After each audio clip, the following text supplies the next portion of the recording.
5, 4, 3, 2, 1. 네. 카트라인에 오신 걸 환영합니다.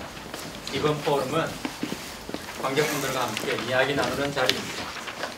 투표기를 하나씩 받으셨을 텐데요. 이 투표기를 이용해서 관객분들과 저희가 대화를 나눌 겁니다. 그럼 먼저 포럼을 시작하기에 앞서 저희끼리 룰을 하나 정해보겠습니다.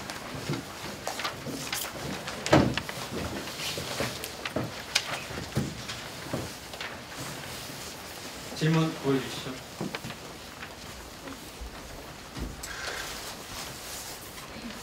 네. 신호음이 삐삐삐하는 신호음이 5초 동안 주어질 텐데요. 그 사이에 투표기를 누르면 됩니다. 그리고 변경도 가능합니다. 지연 간격을 허용하는 게 좋겠다고 생각하는 분은 A, 그러지 않았으면 좋겠다라고 생각하는 분은 B를 누르시면 됩니다. 준비되셨죠? 네. 자, 투표기 눌러주세요.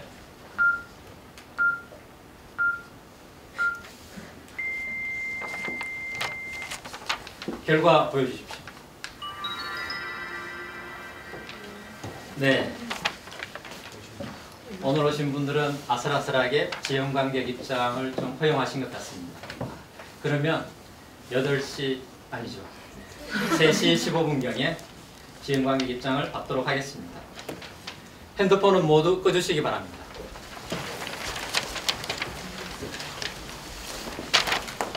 포럼을 시작하기에 앞서 관객들에게 몇 가지 질문을 드려볼 텐데요. 포럼에 반영되는 내용들이기 때문에 솔직하게 투표해 주시면 감사하겠습니다. 카트라인 관객 설문입니다. 첫 번째는 나이에 관한 질문입니다. 자, 투표기 모두 잡아주시고요. 네, 눌러주십시오.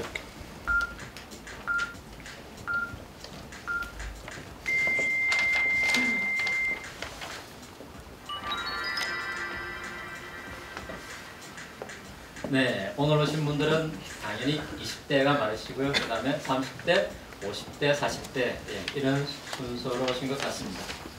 두 번째 설문입니다. 혈액형에 관한 질문인데 본인의 혈액형 보기에서 눌러주십시오.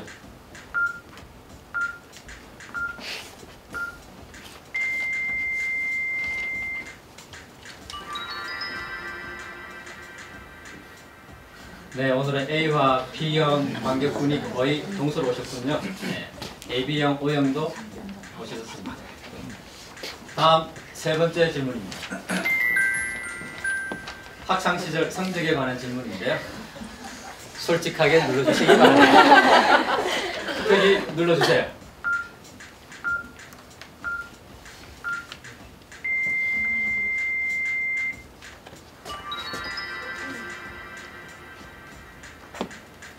네.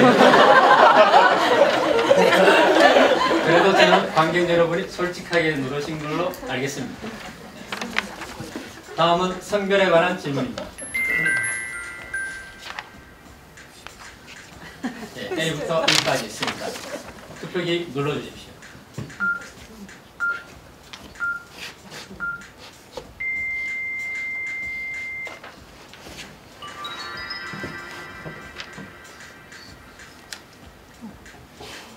여성분들이 굉장히 많으시군요. 예.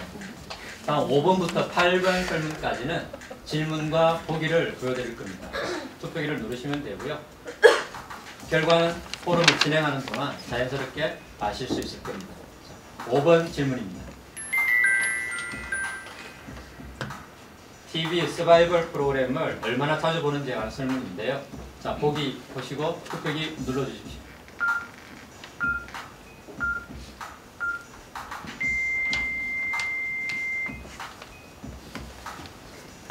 다음 6번 설문입니다. 우리나라 계층에 관한 질문입니다. 질문을 보시고 네, 보기도 보셨죠? 좋습니다. 투표기 눌러주십시오.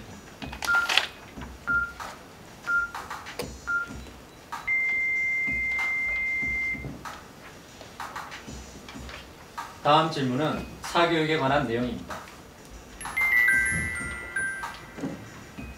자, 질문을 보시고 사교육이 필요하다. 예, 그렇다. 아니다. 투표기 눌러주십시오.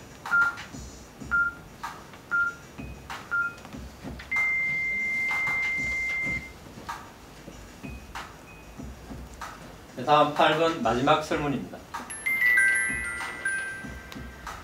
여러분들이 미국 시민이라면 트럼프를 지지할 것이다에 대한 설문이거든요. 자, ABC 보기를 보고 미국 시민이라면 투표 눌러주십시오.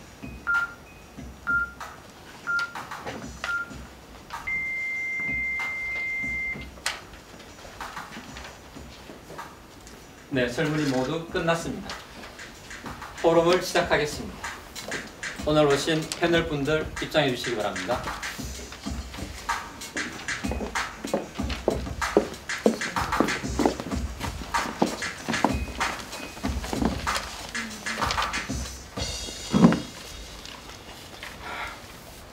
오늘 오신 패널 분들을 소개해 드리겠습니다. 30대 여성분이시고요. 과천에 살고 있고 심리학을 공부하고 있는 최연선 씨입니다. 안녕하세요. 최연선입니다. 다음 30대 남성, 용인에 살고 있으며 배우 겸 연출로 활동하고 있는 유종현 씨입니다. 안녕하세요. 유종현입니다. 40대 여성, 잠실에서 딸아이를 키우고 있고 학생들을 가르치고 있는 최성윤 씨입니다. 안녕하세요. 최연선입니다. 네, 이렇게 세 분 저희가 모셨는데요. 관객분들께 제가 하나 여쭤보겠습니다. 선 긋기 그러면 뭐가 생각나시죠?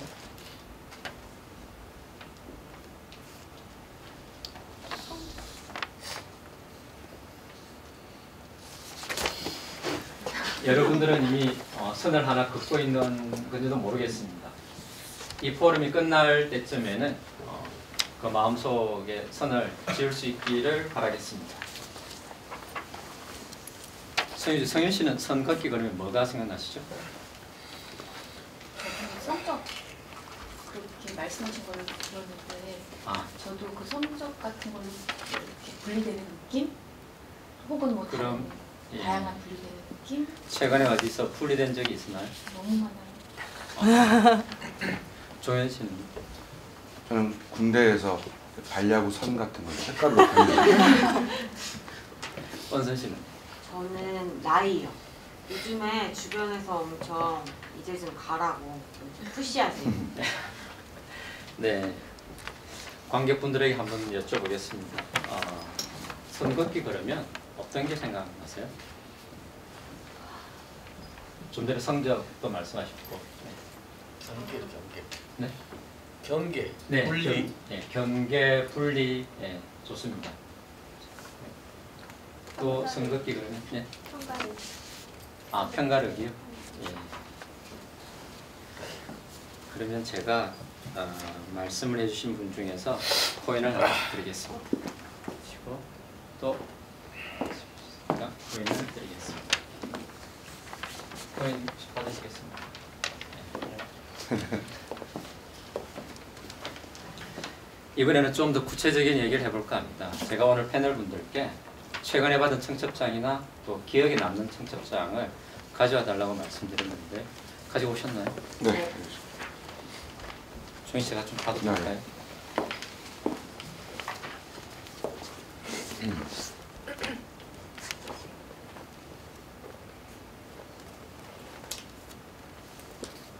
어떤 관계죠? 둘 다 저희 극단 식구들이고요. 신랑은 저보다 형이고, 신부는 저보다 동생이고, 이제 신랑이랑 신부가 10살 차이가 납니다. 저희 셋이 굉장히 친한 사이거든요. 그래서 둘이 처음에 사귄다고 했을 때 엄청난 배신감을 느꼈거든요. 그런 사이고요. 이게 또 둘이 2012년도에 저희랑 같이 공연도 하고 또 계속 같이 공연을 하면서 맨날 저 불러가지고 술 마시고 맨날 얘기하고 그랬었는데 양아치죠. 저는 프린트 해왔어요. 왜 실물이 아니고 프린트를 다시 해오셨죠? 원래 청첩 받기는 했는데 안 친한 사람이어서 약간 제가 혼자 팽개쳐 버려가지고 근데 이분이 교회 분이세요. 그래서 아버지한테도 청첩장을 주셔가지고 제가 아버지한테 청첩장 달라 그랬더니 본인은 이제 식장 갔을 때 꼭 갖고 간다 그러셔가지고 제가 사진 찍어왔어요. 네. 요즘에는 이런 스타일의 청첩장이 많은가 봅니다. 좀 전에 종현 씨 거랑 좀 많이 비슷하네요. 네, 아까 저도 보고 되게 비슷해가지고 근데 받기는 받았는데 별로 안 친해서 갈 생각은 없었고 그냥 누구 가면 축의금이나 좀 보내야지 이렇게 생각을 했는데 마침 아버지 가신다고 해서 그참에 보내려고 그랬더니 아버지가 같이 가자 그러시는 거예요. 그래가지고 근데 다행히 그날 요거 연습이 있었어요. 공연 연습이. 그래서 다행히 안 가고 그냥 축의금만 이렇게 보냈습니다. 다들 종이 청첩장을 잘 보관하시고 또 잘 가지고 오셨네요. 저는 네. 이 모바일 청첩장이거든요. 여기 대학원 같이 다닌 친구인데 네. 여기 보시면은 요 남자하고 여자하고 띠동갑이에요. 남자가 아래예요. 근데 식당에는 못 갈 것 같고 그냥 만나서 밥이나 한번 먹으려고 하고 있습니다. 제가 패널분들께 공통 질문을 하나 드려보겠습니다. 본인이 평소에 지인들 결혼식에 내는 축의금 금액을 한번 생각해 주십시오. 그러니까 아주 친한 친구나 또 친하지 않는 그런 사례를 빼고요. 예? 평범한 관계에서 내는 축의금 금액을 한번 생각해 보시면 되겠습니다. 그럼 오늘 가지고 오신 이 청첩장보다 평소에 더 많은 축의금을 냈으면 손을 이렇게 해주시고요. 적게 냈으면 아래로 해주시고 또 같은 금액을 냈으면 이렇게 표시해 주시면 좋겠습니다. 생각하셨죠? 네. 하나, 둘, 셋 표시해 주십시오. 네, 알겠습니다. 그러면 축의금을 낼 때 어떤 요소들을 고려하게 되죠? 장소가 진짜 중요하긴 해요. 장소요. 아무리 안 친한 사이라고 하더라도 호텔에서 식사를 하게 되는데 5만 원 내기는 조금 꺼려져요. 그리고 만약에 부부가 동시에 간다 하면은 밥값이 그만큼 늘어나니까 밥값보다는 조금 더 하려고 하는 경향이 있어요. 저도 장소 영향 좀 큰 것 같아요. 옛날에는 그냥 별 생각 없었는데 아버지가 어느 날 야 밥값은 좀 해야지 이러시더라고요. 그래서 그때부터 좀 생각하게 된 것 같아요. 그럼 본인이 참석하는 결혼식과 또 참석하지 못하는 결혼식이 있는데요. 그럴 때는 금액이 다른가요? 네, 좀 달라요. 안 친하면 그냥 기본 정도 하고 친하면 못 가더라도 더 하게 되는 것 같아요. 저 같은 경우는 2년이 아니면은 아예 안 가기 때문에 네, 가게 되면은 좀 맞춰서 가는 편이고요. 그리고 뭐 저 2년이 깊지 않다고 하더라도 제가 되게 좋아하는 사람이면 무조건 가서 그렇게 되는 편이에요.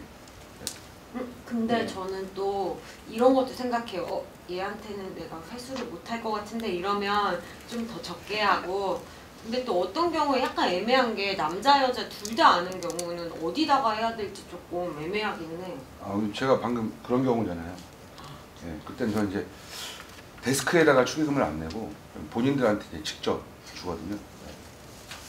축의금을 내는데 또 다르게 이렇게 고려해야 될 어떤 요소가 있을까요? 우리 관객분들께 한번 여쭤보겠습니다. 어떠세요?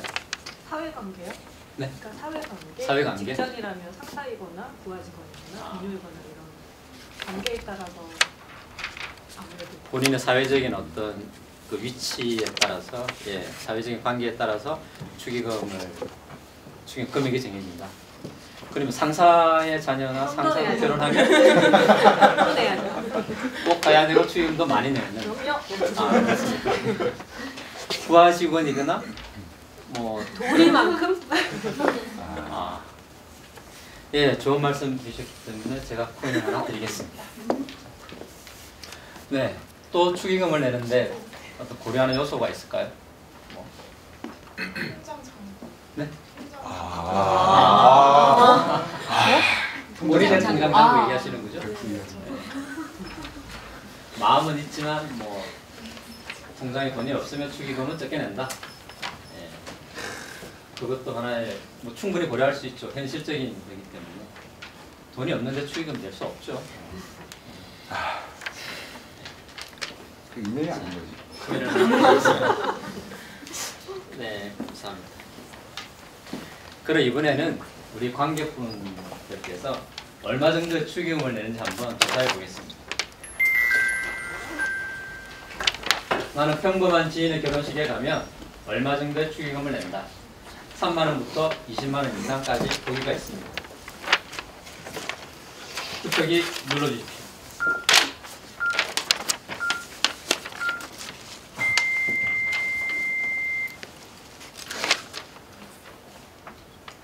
본인이 방금 누른 금액보다 많이 냈던 축의금, 그런 분이 계시면 한번 생각해 보시길 바라겠습니다. 그럼 오늘 오신 분들의 축의금 평균 금액이 궁금한데요. 얼마 정도 되는지 한번 맞춰보겠습니다. 우리 패널 분들은 뒤에 종이가 있을 겁니다. 여기에다가 우리 관객분들이 설문했던 축의금의 평균 금액을 한번 추정해서 써주십시오.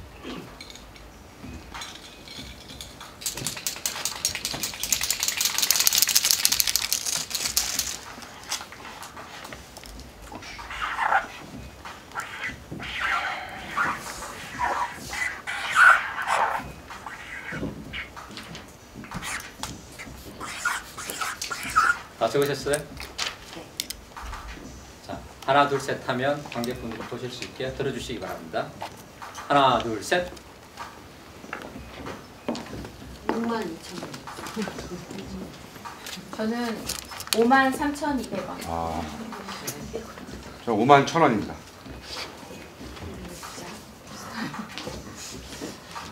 네, 감사합니다.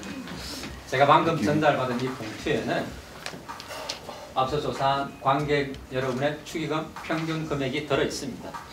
그럼 제가 직접 한번 맞춰보겠습니다.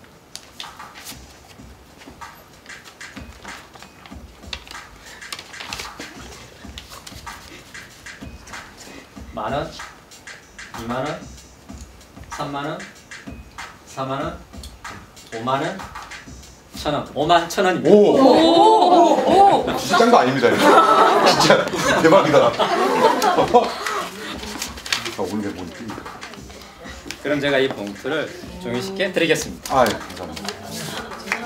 예, 아, 감사합니다. 잘 쓰겠습니다. 예.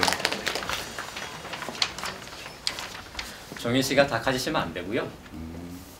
오늘 포럼에 잘 참여하고 1등 하시는 관객에게 드릴 상금입니다. 잘 가지고 계시다가 전달하도록 하겠습니다. 그럼 포럼 끝까지 모두 잘 함께 해주시기 바라겠습니다.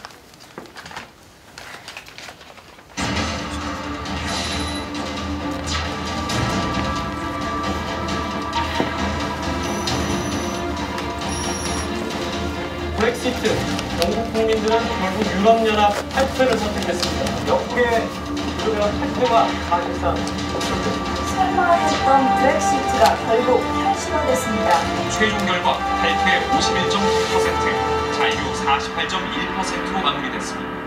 2012년 그리스, 스페인 등 디폴트 위기에 빠진 다른 EU 회원국들에 대한 재정 지원, 그리고 닥친 EU의 재정 위기로 영국은 재정 분담금을 떠안았고 악감정도 증폭됐습니다. 여기에 EU 정책에 따라 난민도 대거 받아들이면서 실업률이 증가하자 EU에 대한 반감이 커진 겁니다.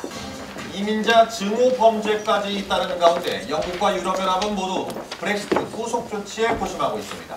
영국은 단 것만 쏙쏙 빼먹으려고 하지 마라. 어제 독일 메르켈 총리의 경고가 오늘은 좀 더 구체화됐습니다.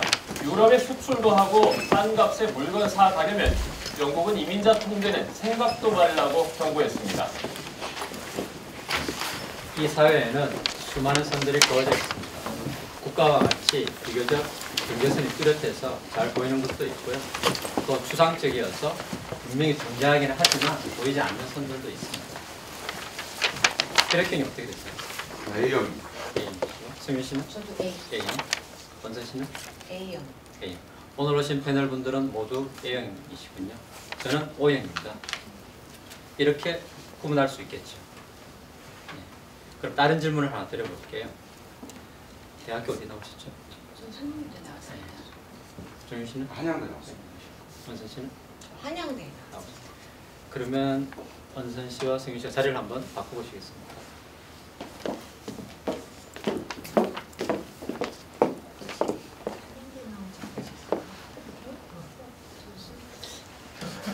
네. 이렇게 선을 긋고 나면 이 두 분은 묘한 동질감을 느낍니다. 자신과 구분 짓는 선을 그음으로 해서 우리라고 느끼는 집단적인 정체성을 느끼게 되죠. 가지게 되죠. 또 다양한 구분이 있을 수 있습니다. 이렇게 선을 긋게 되면 여성과 남성으로 나눌 수 있고요. 또 이렇게 선을 긋게 되면 30대와 40대로 또 나눌 수 있습니다. 무의식적으로 우리는 편안하게 느끼는 영역에서 선을 긋고 사람들을 구분짓는 커트라인을 만들게 됩니다. 나와 같은 사람들, 또 이해관계가 맞는 사람들을 구분하는 여러 가지 선들이 생겨나겠죠. 지금까지 살면서 어딘가 들어가고 싶었는데 못 들어간 적 있어요? 작년에 제가 이제 일본 공연을 갔었는데 시부야에 있는 유니클로에서 세일한다 그래가지고 또 사이즈가 되게 다양하게 해서 갔는데 그 제일 큰 사이즈가 183까지더라고요. 제가 이게 키가 188이거든요. 몸도 이렇고. 근데 우리나라도 마찬가지인 것 같아요. 그러니까 다 규격화가 돼가지고 한국 표준 사이즈가 이제 나름대로 있거든요. 그럴 때 이제 나는 한국 사람이 아닌가 보다 이런 생각을 하고.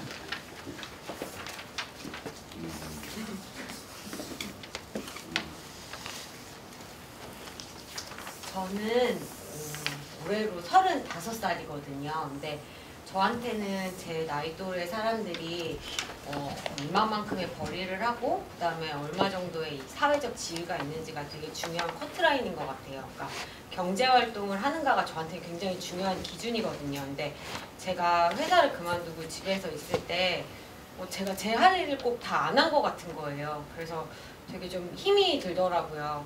그런데다가 성격 자체도 굉장히 완벽주의고 그다음에 또 약간 실패 경험이 많아서 그런지 실패감도 되게 많아요.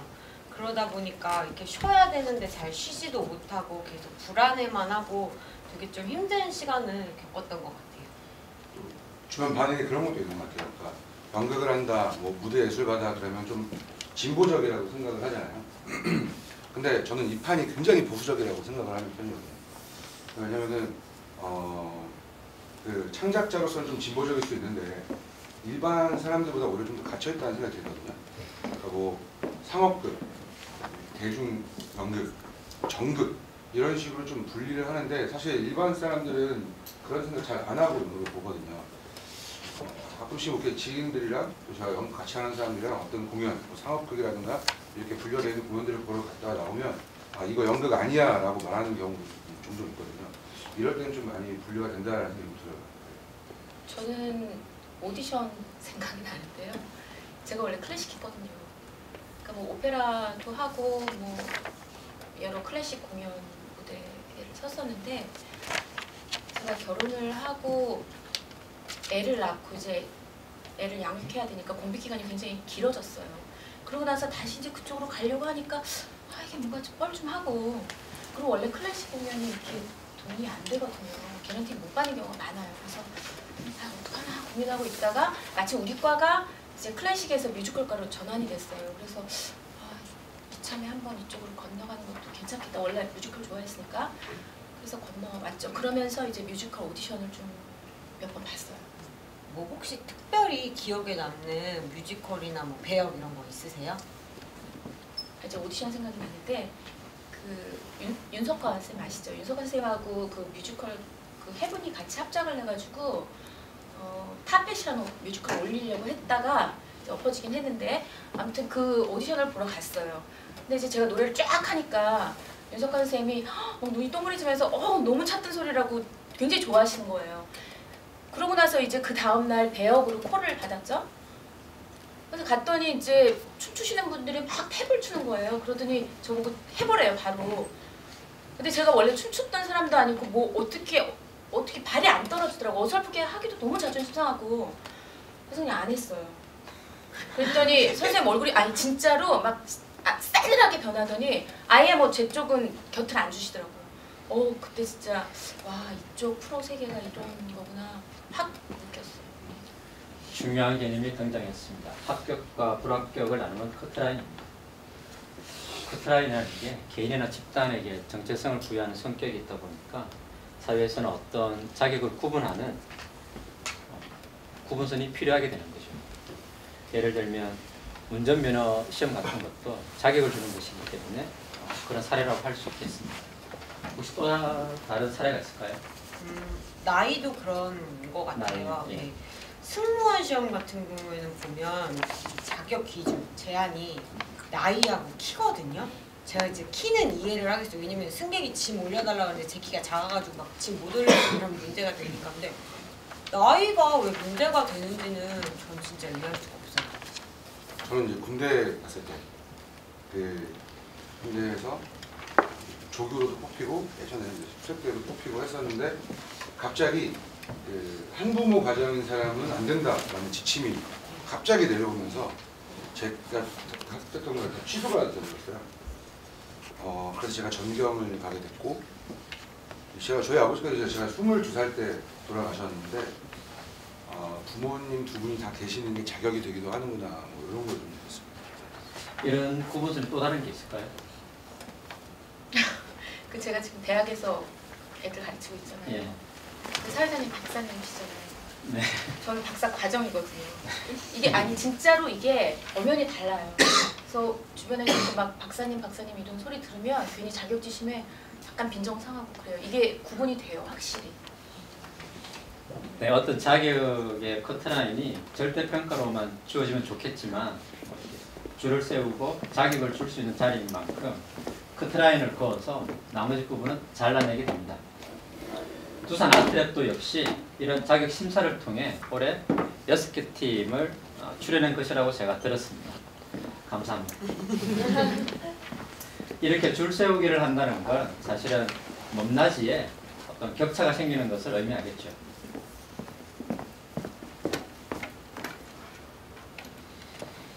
그럼 아까 축의금을 맞춘 순서대로 자리에 한번 앉아보겠습니다. 규현 씨가 아까 정확하게 맞췄죠? 1등. 네. 그 다음 금액을 누가 맞췄죠? 예. 승윤 씨가? 현진 씨가? 예.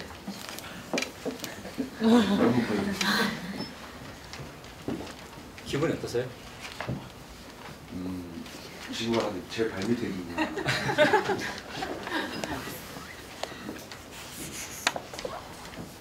승윤 씨는 기분이 어떠세요?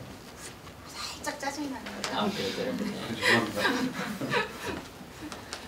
최근에 어떤 커트라인 안에 들어가서 뭐 기분 좋았던 경험은 없었어요, 그러면? 최근에는 아닌데 저희 애가 초등학교 지금 4학년인데 3학년 때까지 공립초등학교 다녔어요. 4학년 되고 나서 사립초가 붙어가지고 입학을 했는데 영훈초등학교라고 아시나요? 근데 이제 제가 원래 처음부터 영어를 항상 노리고 있었는데 그 입학 시즌에 이태리에 좀 장기 체류하는 바람에 추첨을 하러 못 갔어요. 영훈 초등학교는 어떻게 들어가죠? 그냥 뭐 서울시내에 사는 애들이면 서울시내면은 다 이제 지원을 해요. 지원자 중에서 이제 뽑기를 하게 되는 거고 통상적으로 보통 뭐 5대1 정도인데 이제 학부형들이 이제 뽑으러 가면은 이런 통이 있어요. 그리고 그 안에 막 바둑알이 들어있고 보지 않은 상태에서 이렇게 하나를 쓱 꺼내서 봐서 흰색에 이제 뭐 번호 까만 번호가 있다 그러면 이제 된 거고 깠는데 이게 그냥 나보다 그러면 꽝이 된 거예요. 거기는 공립학교와는 어떤 게 다른가요? 그냥 한 학년에 4반인 거 뭐 이런 거 비슷한데 이제 한 반에 32명이에요. 담임이 2이에요. 그래서 하나는 한국 담임, 하나는 영어를 전담하는 그 원어민 담임이 있어요. 근데 사립은 가보니까 좀 분위기가 확 달라요. 뭔가 학부형이 이렇게 대접받는 서비스받는 이런 느낌이 들고 나 고객이네 막 이런 생각 훅 들어오더라고요. 저는 올해 회사를 그만두고 대학원을 준비를 해서 올해 3월에 입학을 해요. 근데 제가 공부하는 걸 굉장히 싫어하고 심지어 저 약간 시험 트라우마가 있어요. 근데 이런 제가 되게 회사까지 그만두면서 공부를 선택하는 게 진짜 쉽지 않거든요. 심지어 전 또 삼수까지 했으니까. 근데 제 안에 이걸 좀 선택하고 싶다라는 생각이 들긴 하더라고요. 근데 원체 부모님이 특히나 아버지가 굉장히 기준이 높으세요. 그러니까 저는 되게 두려웠어요. 일도 안 하면서 이걸 선택한다는 것 자체가. 근데 주변 사람들의 뭐 이런 강요나 아니면 부모님의 강요 아니고 그냥 제가 이걸 선택할 수 있어서 그게 되게 뿌듯하고 좋았던 것 같아요. 그럼 다시 공부하는 것에 대해서 부모님께서는 뭐라고 하셨어요? 우선 엄마는 좀 많이 불안해 하셨어요. 왜냐면 제가 그 전에 하도 많이 떨어졌으니까. 그리고 아빠는 딱히 말씀이 없으셨어요. 근데 왜 그런 거 있잖아요. 말이 없으면 더 무서운 거. 그래서 항상 되게 막 조마조마하고 힘들었었는데 왜냐면 아빠가 기준이 있고 인정을 받아야 되니까. 근데 어떻게 하다가 이게 된 거죠, 학교가. 그러고 나니까 우선 너무 좋더라고요. 저한테 너무 좋고, 두 번째 그것보다 더 좋았던 건 아빠의 이렇게 높은 기준에 내가 도달했구나, 내가 넘어섰구나라는 생각이 드니까 그게 너무 정말 좋았어요. 네, 감사합니다. 커트라인이 있을 때 사람들은 이 안으로 들어가기 위해 필사적으로 노력합니다. 줄 세우기 경쟁 이런 것들이 비인간적이라고 하면서도 한편으로는 즐기는 면도 있는 것 같습니다. 그럼 아까 관객분들의 설문 한번 볼까요?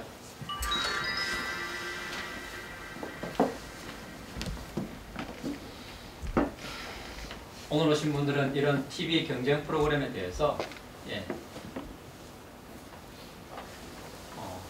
즐겨보는 분들이 좀 더 많으신 것 같습니다. 예. 너무 좋아하시는 거 아닙니까? 즐겨본다. 예. 보지 않는 분들보다 이 경쟁 프로그램을 좀 더 보는 분들이 많으신데요. 이런 TV 경쟁 프로그램으로 굉장히 인기를 누린 프로그램이 있습니다. 프로듀스 101이라는 프로인데요. 각 기획사 연습생 101명을 모아놓고 걸 그룹으로 데뷔시킬 11명의 멤버를 뽑는 예능 프로그램이었습니다. 자료 화면 한번 보시죠.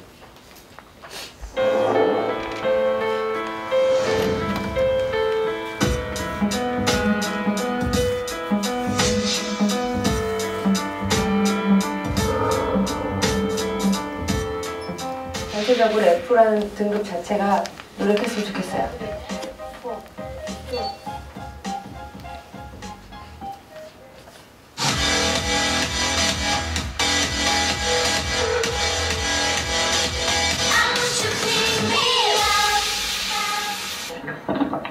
저는 F를 받았고요. 네, 저는 F를 받았고 열등감이 생기고 열등감이 불안함이 되고 두려움이 되고 되게 그 인생에서 맡은 커다란 쓴맛?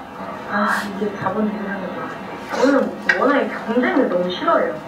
그러니까 애초에 저는 그러면 안 되는 거였죠. 경쟁이 너무 싫어요. 그냥 다 화목하게 이런 게 좋지. 막 네가 나한테 더 잘하고 왜 그래 하는지 모르겠어요. 잡자마자 이 세트장 나가고 싶었어요. 공개적으로 지금 제 인정된 거잖아요. 유명한 그 피라미드 있어요. 등급별로 위치가 다른 거. F는 무대에 못 올라가고. 네, 밖에 이렇게 둘러싸고 A 순서 이렇게 보는 사람 재밌고 어쨌든 필요하다고 생각을 해요. 그걸로 인해서 내가 스스로 열심히 하는 계기도 생기고 제가 발전할 수 있는 거고 나도 생각해보면은 경쟁하는 게 안 좋다고 생각합니다. 한국 사회는 이런 줄세기와 경쟁이 아주 치열한 독특한 나라입니다. 우리가 어렸을 때부터 경험하는 교육열이 그런 거라고 할 수 있겠죠. 사교육 받으신 적 있으세요? 네.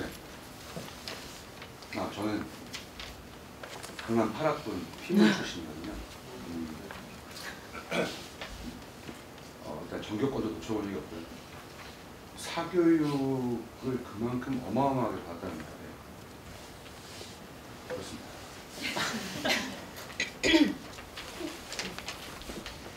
그러면 다른 학생들이 안 해본 것도 해본 적이 있어요? 굉장히 많습니다. 아시는지 모르겠는데 기업법, 속도법 이런 것도 한 2년 정도 했었고 근데 이제 제가 제일 좋아했던 거는 제가 공부를 너무 싫어해가지고 원래 사교육 다 안 받았거든요. 안 갔는데 공부를 아예 안 하는 어린이 철학교실 뭐 이런 걸 좋아했어요. 요즘에 공부 안 하는 학원 있어요.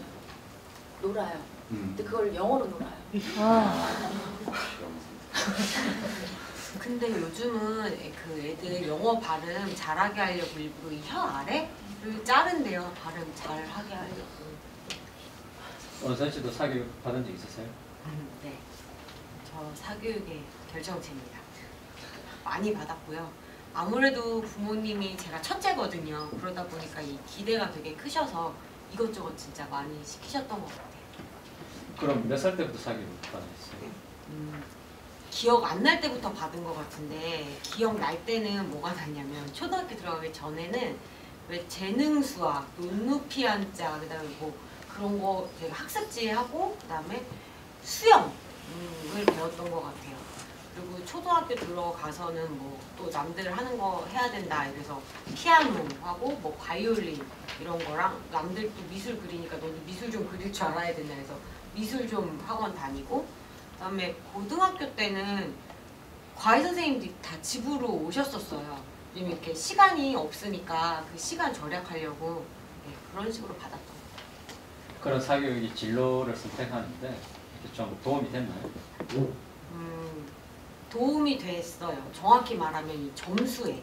그러니까 저는 남들처럼 수능으로 대학을 갔어요. 삼수해서 그것도 동문과를 갔거든요. 근데 뭐 이게 제가 하고 싶어서 제가 좋아서 했던 게 아니라 이 정도 되면 우리 엄마 아빠가 좋아하겠지라고 해서 이 점수에 맞춰서 학교를 가다 보니까 막상 가서도 열심히 안 하고 학교생활 진짜 재미없게 했던 것 같아요.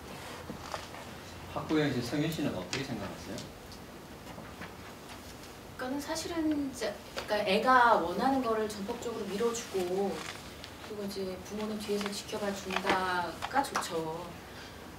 근데 막상 여기 학부모분들도 많이 오셨지만 이렇게 교육의 현장으로 이렇게 확 들어가면 그게 안 되잖아요.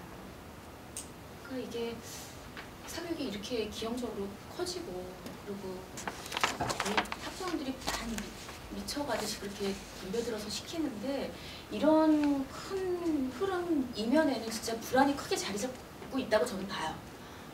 근데 학원에서도 실제로 공포 마케팅 하거든요. 지금 선행 빼라, 안 하면 너네 안 된다. 나중에 진짜 뭐 개인과에 붙어서 하고 싶어도 못한다. 이렇게 하는 마당에 안 할 수가 없는 거예요. 근데 사실은 저희 애는 초등학교 2학년 때까지 진짜 아무것도 안 시켰어요. 영유 같은 거 하나도 안 배웠어요. 영유가 뭐예요? 영어 유치원이요. 근데 이게 되게 현실적인 게 뭐냐면 진짜 애가 하루는 이제 학교 갔다가 집에 왔어요. 그러더니 표정이 안 좋더라고요. 그래서 엄마 난 바보예요 이래요. 그래서 이게 뭔가 심상치 않아서 가슴이 철렁했죠. 그러니까 애들은 다 막 알고 있는 건데 지는 모르고 못 쫓아가고 이러면서 느꼈던 감정 같아요. 근데 이제 뭐 사실은 뭐 그동안 제가 안 시킨 게 뭐 뚜렷한 교육 철학이 있었던 건 아니에요. 그냥 뭐 조기 교육 안 좋다 뭐 이런 막연한 생각으로 그냥 안 했는데 애가 그런 얘기를 하니까 이게 자존감 문제인데 애에 이렇게 처음 스타트부터 이런 식의 그 패배감을 맛보면 얘가 사회에서 이렇게 적응을 못할 것 같다 그런 공포가 팍 오더라고요 저한테. 그래서 진짜 그때부터 닥치는 대로 시켰어요 제가. 구체적으로 어떻게 시키셨죠? 그래서 뭐 영수인데 네. 일단 영어 아예 뭐 ABC도 안 했으니까 파닉스 발음하는 거를 제가 끼고 막 주워 박으면서 가르쳤죠. 그리고 이제 학원을 붙으려면 시험을 봐야 되는데 뭐 아무것도 모르니까 그 문제지 같은 거 사다가 뭐 이런 거 나오면 이거 찍고 막 이거 찍고 그림처럼 막 이렇게 한 거예요. 뜻 하나도 모르고 그리고 붙었어요. 그리고 수학 같은 경우는 사고력을 먼저 보냈는데 이제 뭐 사칙연산 뭐 아무것도 안 되는 애니까 아빠가 전담으로 붙어가지고 막 숙제 하나하나 봐주고 시험 대비시키고 뭐 맨날 울고 불고 이 짓 하면서 1년을 진짜 빡세게 했어요. 그러니까 성적은 진짜 오르더라고요 확실히. 근데 이제 애가 막 이상한 소리 하는 거예요. 애가 할 수 없는 소리들. 뭐 아파트에서 떨어진다 자기. 그리고 이렇게 전선줄 같은 걸 보고 목을 매겠다는 그 발상을 어디서 했는지 그걸 자기 목을 묶고 싶다는 거예요. 그래서 그때 진짜 뭐 어떻게 말로 표현할 수 없더라고 부모 마음이. 근데 이제 애들 다 하고 막 나 바보다 이 소리까지 제가 들은 마당에 안 시킬 수는 없잖아요. 그래서 막 어떻게 하나 하면서 그냥 시키긴 계속 시키고 있었는데 3학년 여름에 진짜 그게 아주 피크에 달았던 시점이에요. 그러니까 뭐 걔도 그렇고 부모도 그렇고 막 어찌할 바를 모르는 상태에서 도망치듯이 이제 미국을 보냈어요. 그럼 영어라도 해라 거기 가서. 갔더니 뭐 스펀지처럼 쫙쫙 애가 영어를 받아들이더라고요. 근데 한 학기가 끝나가는 시점에 걔가 얼굴을 이렇게 슬쩍 한번 무는 사고가 있었어요. 여자애인데. 그래서 그냥 제가 빼버렸죠. 그리고 그때 와가지고 이제 영어 추첨이 된 거예요. 그래서 영어를 다니면서 또 추가로 이제 영어학원 붙여가지고 영어를 좀 쫙 끌어올려서 지금은 어느 궤도에 있어요. 근데 이제 안 하던 애가 하니까 막 힘들겠죠. 그리고 이제 사춘기인데 이런 스트레스가 계속 쌓여서 어떻게 이게 분출될지 모르니까 좀 마음이 불안불안해요. 네, 얘기 나눠주셔서 감사합니다. 한국 사회에서 사교육이 필요한지 관객 여러분의 의견을 한번 보겠습니다.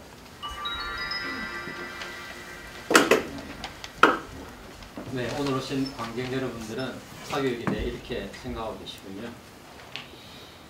필요하다는 의견이 좀 더 많으신데요.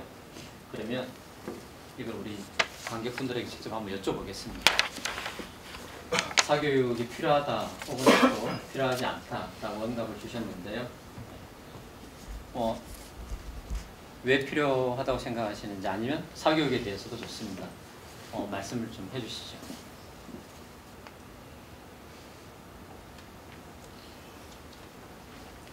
네, 여기 읽고 계십니다. 거의 비슷한 거긴 한데 네. 남들 다 똑같이 가는데 본인만 못 가는 좀 부모의 입장에서 자녀 입장에서 사회 전반적인 이제 사교육 분위기가 있기 때문에 예, 그 환경에 많이 이렇게 영향을 받는다는 거죠. 예, 감사합니다. 제가 말씀해 주신 때문에 코인을 드리겠습니다. 받으시고 잘 원하십시오. 혹시 또 뭐 사교육이 필요하지 않다라고 하신 분도 계신 것 같은데, 예. 아니, 저 사교육도 경쟁 때문에 일단 벌어지는 일이잖아요. 네. 그래서 저 같은 경우는 그 저는 제 어린 시절 생각하면 공부하는 걸 좋아하는데 지금 저 선생님처럼 시험 보는 걸 되게 싫었어요. 그래서 공부를 항상 평상시 해두고 시험 때는 오히려 더 못했던 그것 때문에 자녀를 키울 때 저는 그 경쟁을 싫어하고 외국 조기 유학을 갔다 왔었어요. 근데 거기서 이제 자연과 함께 너무 놀아서 다시 이제 귀국을 했더니 제 그걸로 유지가 되지가 않는 거예요. 이 사회에 또 사회적 동물이니까 제 힘으로 그렇게 제 주관들을 키울 수가 없어요. 다시 유학을 보내든지 해야지. 근데 애들은 다시 유학을 안 가겠다 하고, 그러니까 여기서 스테이하려면 경쟁 사회 속에 살아남아야 하니까 어쩔 수 없이 또 여기 체제 속에서 들어가서 다시 저런 교육을 받아야지 되더라고, 살아남을 수 있더라고요. 네, 한국 사회 전반적인 교육 시스템도 그러고 또 이제 적응 문제도 있고. 네. 그래서 엄마 때문에 굉장히 고생하고 있었어요.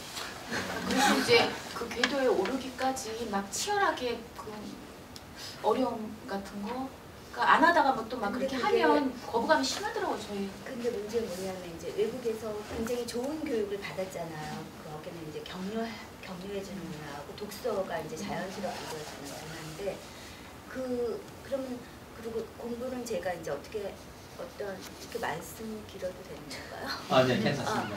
그러면 이제 저는 공부를, 그러니까 왜 우리나라는 메모리잖아요. 그러지 말고 궁금한 거를 찾아가는 게 공부라고 저는 생각해서 어렸을 때부터. 네. 캐시엄 맞고 이건 뭐지? 그다음 이건 또 뭐지? 이렇게 공부하는 법이에요. 외국 공부법이 사실은. 왜냐면 박물관, 그러니까 도서관 공부법과 박물관 공부법 그렇잖아요. 네. 근데 그거를 배웠으면 여기 와서 그거를 그런 식으로 하면 되는데 그게 또 안 되더라고요.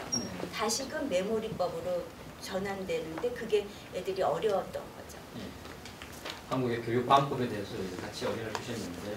감사합니다. 제가 코인 하나 드리겠습니다. 예. 네, 답변 감사합니다. 스토드 부폴츠라는 경제학자가 쓴 러시라는 책에 이런 내용이 있습니다. 진화를 통해 인간에게 전두엽이 생겨났는데 전두엽의 도파민은 음식을 먹거나 섹스를 할 때, 상대 선수를 때려 눕힐 때 분비되는 물질, 흔히 쾌락 신경 전달 물질이라고 부른다. 도파민이 있어 우리는 움직이고 참여하고 새로운 시도를 하고 이를 통해 쾌감을 얻는다. 우리가 개인적으로든 사회적으로든 행복을 추구한다면 DNA를 무시하는 어리석음을 배워도 안 되고 우리 뇌의 구조와 신경 전달 물질을 무시해서도 안 된다.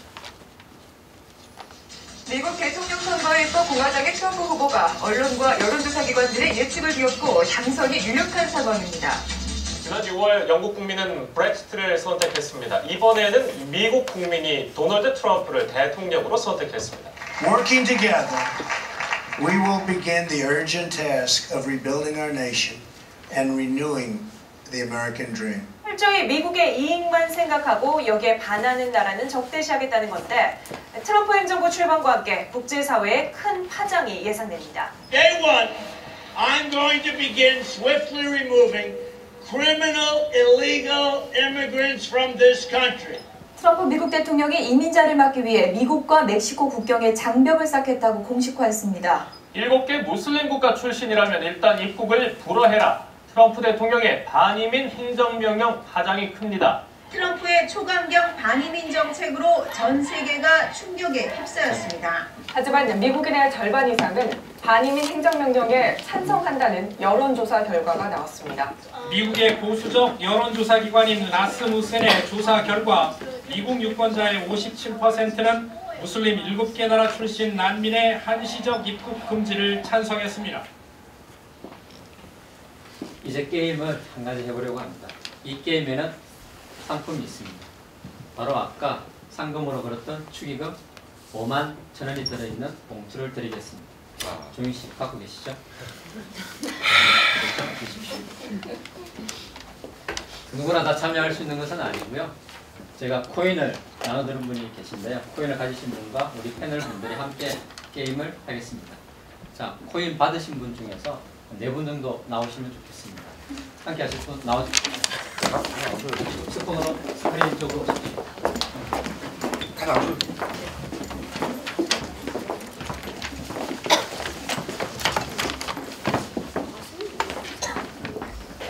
예, 나오셔도 됩니다.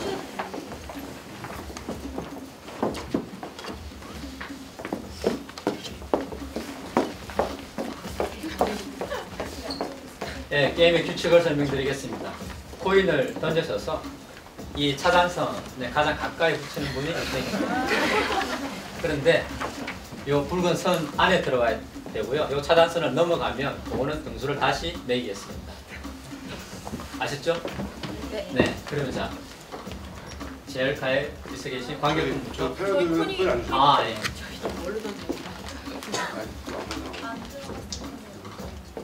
그러니까 이게 선 안에 들어야 됩니다. 예. 또 넘어가시면 꼭 요거에 가까운 부분을 빨간 선 안에는 들어가 있어요. 네. 나가셔도 되는데. 근데 다 나가게 되면 어쨌든 아웃이긴 하지만 또 그 순서대로 등수를 매기겠습니다. 자, 제일 가에 계시는 관객분부터 코인 던져주십시오. 바닥에 튀기면 그거. 아, 상관없습니다. 어쨌든 요 가까이만.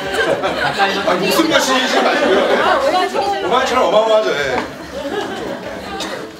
그러시면 됩니다. 오! 자, 다음 우리 패널 승윤 씨 던져주십시오. 자, 손발 보시면. 넘어가자. 오. 네, 다음 관객분 던져주십시오.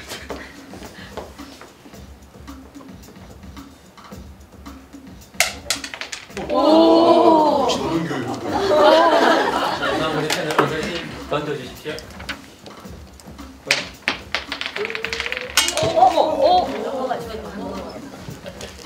자, 우리 그 다음 관객분 나오셔서 코인 던져주십시오.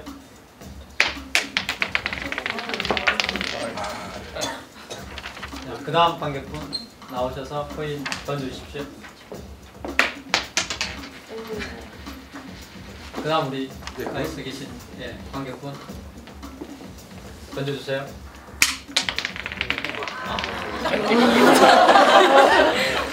그 끝없이 가고 있어요. 완전히 아웃됐습니다. 자, 그럼 우리 조윤 씨 끝으로 코인 던져주세요.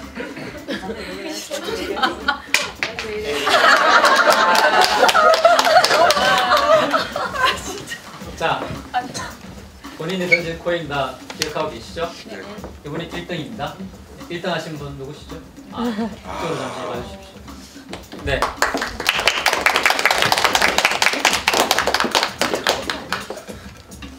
앉으십시오.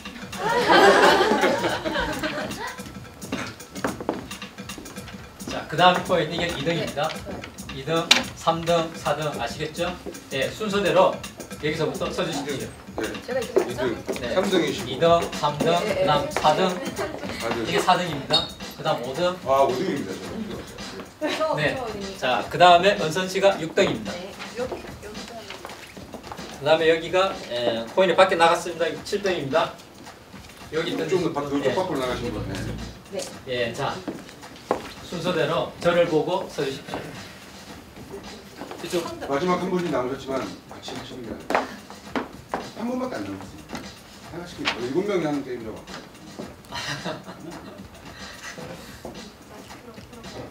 아, 하시겠습니까? 참여를? 아, 예. 알겠습니다. 관객분들과 대화를 나누는 포럼이기 때문에 예, 참여하시는 걸로 하겠습니다. 여기까지는 순서를 정하는 게임이었습니다. 어렸을 때 많이 해보셨을 텐데요. 지금부터 왕과 거지 게임을 해보겠습니다. 아시죠? 예. 여기 위에서부터 왕, 귀족, 양반, 평민, 상인, 예, 천민, 그리고 마지막 분이 거지입니다. 선 밖으로 나와주시면 되겠습니다.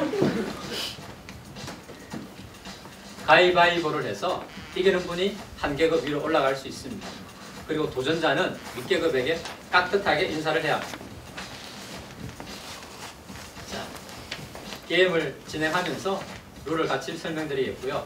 총 3판을 하겠습니다. 그래서 최종적으로 왕의 자리에 있는 분이 우승 상금을 가져가겠습니다. 준비되셨죠? 손을 머리 위로 올려주시고요. 자, 안 내면 진 거 가위바위보! 가위바위보! 아, 네. 손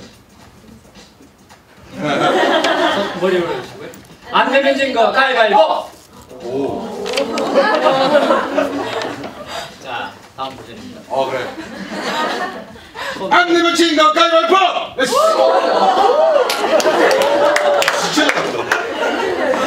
손 올려주시고요. 안 내면 진 거 가위바위보! 가위바위보! 가위바위보!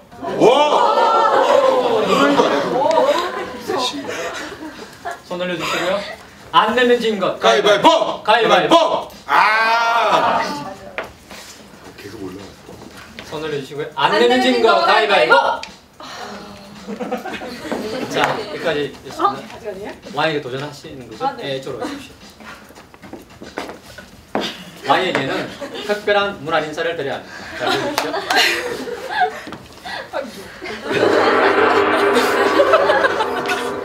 대왕마마 문안 인사드리옵니다. 보셨죠? 네. 누구를 참기 위해서 이렇게 해야 되는 거예요? 일어나세요. 최대한 정중하게 일단 인사를 드리는 거예요. 예. 다시 일어나는 네.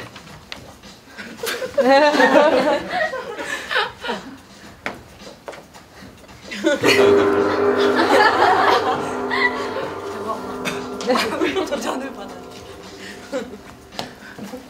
자, 왕의 자리는 도전자가 2판으로 연속 가위바위보를 해서 이겨야 합니다. 한 판이라도 지게 되면 거지 자리로 돌아가야 됩니다. 아시겠죠? 자, 들어주시고요. 준비됐습니까? 안 내면 진 거 가위바위보! 거지가 되어 돌아가실 때는 그냥 가는 게 아닙니다. 나는 거지다, 나는 거지다 라고 외치면서 가야 합니다. 나는 거지다. 거지다. 자, 이렇게 해서 한 판이 끝났습니다. 그럼 두 번째 판을 진행하겠습니다. 게임 룰 아시겠죠, 이제? 네, 좋습니다. 손 올려주시고요. 인사. 손 올려주시고요. 네. 안 내면 진 거 가위바위보! 가위바위보!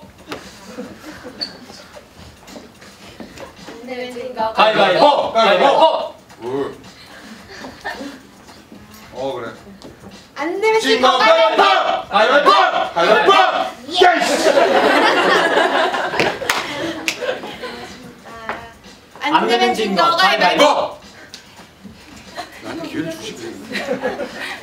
안 되면 진거 가위바위보! 자, 준비하시고 손을 올려주시고요. 예. 안 진거 가위바위보!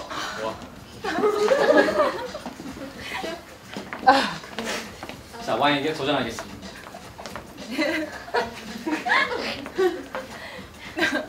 특별한 문화 인사를 드려요.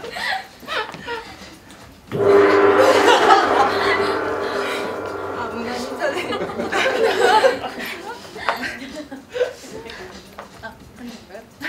자, 그럼 손 올려주시고요. 안 되면 진거 가위바위보! 역시 노는 교육을 하시는 분이다. 너무 노셔가지고.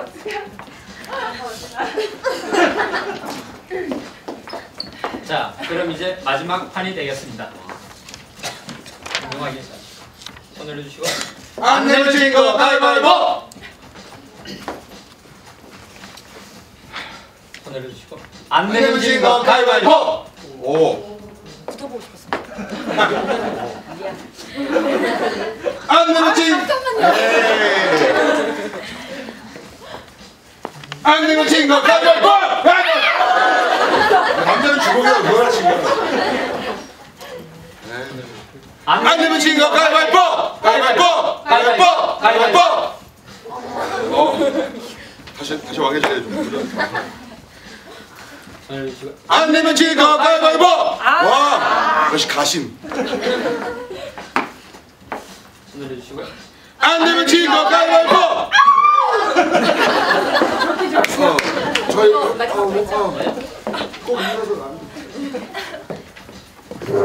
대왕마마 문안 인사들이 옵니다. 표정이 너무 근엄하셔가지고. 뭐가 있어, 뭐가 있어. 안 내면 진거 가위바위보! 가위바위보! 저기까지 좋아하시지. 저기까지 좋아하시지. 도전자. 자, 두 번째 가위바위보입니다. 안 내면 진거 가위바위보!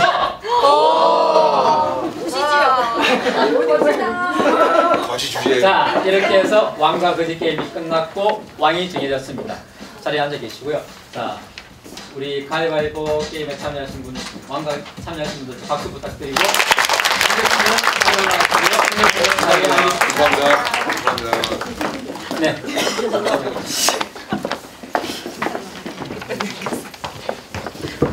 왕이 되신 걸 축하드립니다. 이제 말씀드린 대로 이 상금을 드리겠습니다. 그전에 여기에는 한 가지 규칙이 있습니다.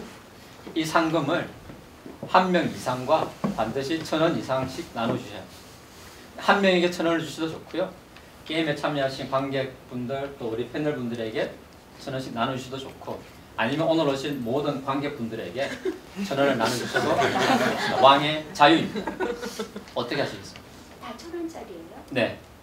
아, 여기 좀 채취가 되게 다시 드리고 싶어요. 오. 아, 저희도 나누게 애매하네. 그런 내용은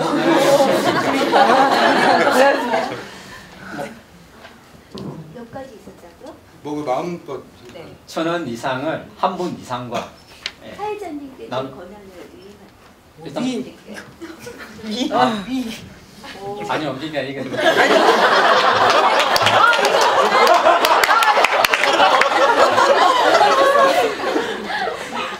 제가 문안 인사를 잘 드리긴 했지만 그렇다고 해서 규칙에 어긋나게 받을 수는 없습니다. 왕인데도 안 돼요? 아, 정해진 규칙이 있기 때문에. 아, 그 기준선을 한번 다시 바꿔보고 싶으신 겁니까? 네. 그래도 일단 정해진 규칙대로 제가 드리겠습니다. 예, 드리겠습니다. 받으십시오. 그리고 나눠주셔도 됩니다.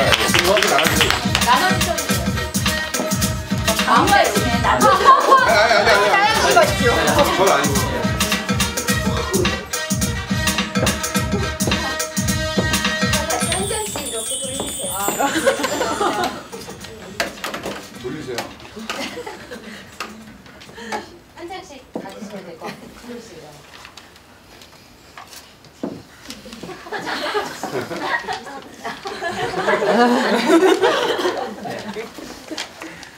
모든 관객분들에게 1,000원씩 돌리는 걸 원하십니까? 네. 알겠습니다. 그럼 제가 도와드리겠습니다. 좀 주시고요. 네. 종이 씨도 좀 도와주시죠. 네. 바로 돌리겠습니다. 네. 옆으로. 중간에 하나씩 더 가져가지 마세요.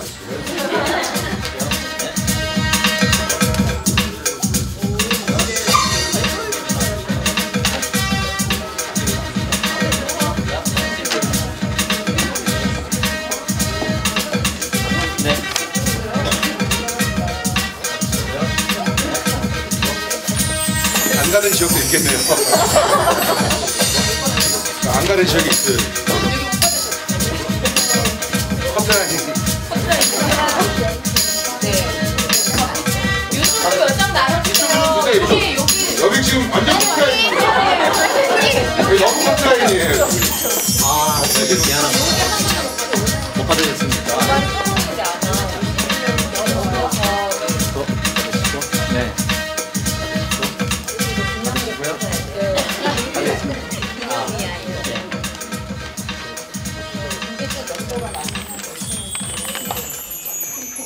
축의금 평균 금액이 오늘 오신 관객분들보다 적었기 때문에 다 나눠드리지를 못했습니다. 왕을 차지하신 분의 규칙이었는데요. 예, 죄송합니다.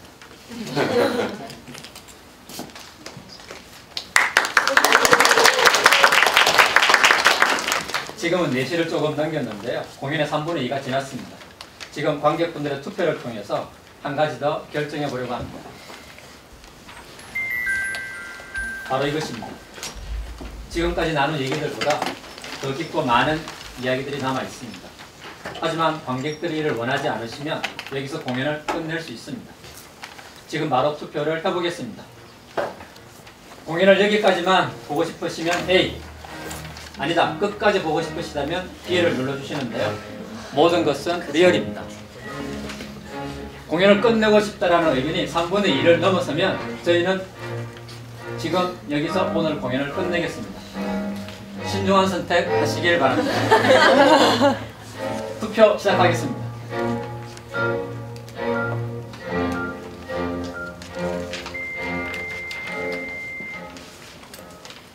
결과 보여주세요.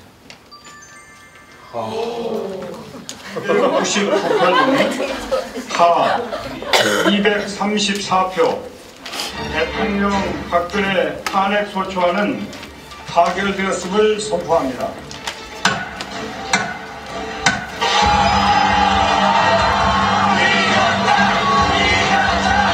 해결됐다는 소리 들어서 너무 좋아서 그랬어요.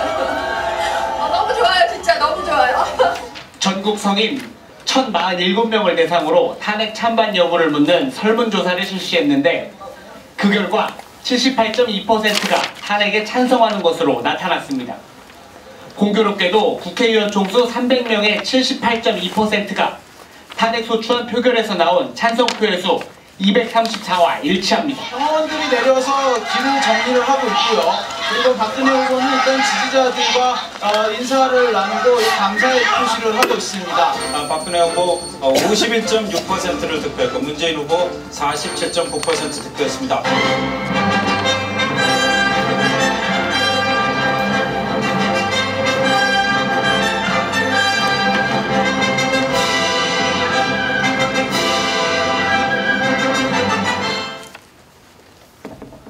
네, 다행히 공연이 종료되지 않아 다음 주제로 넘어왔습니다.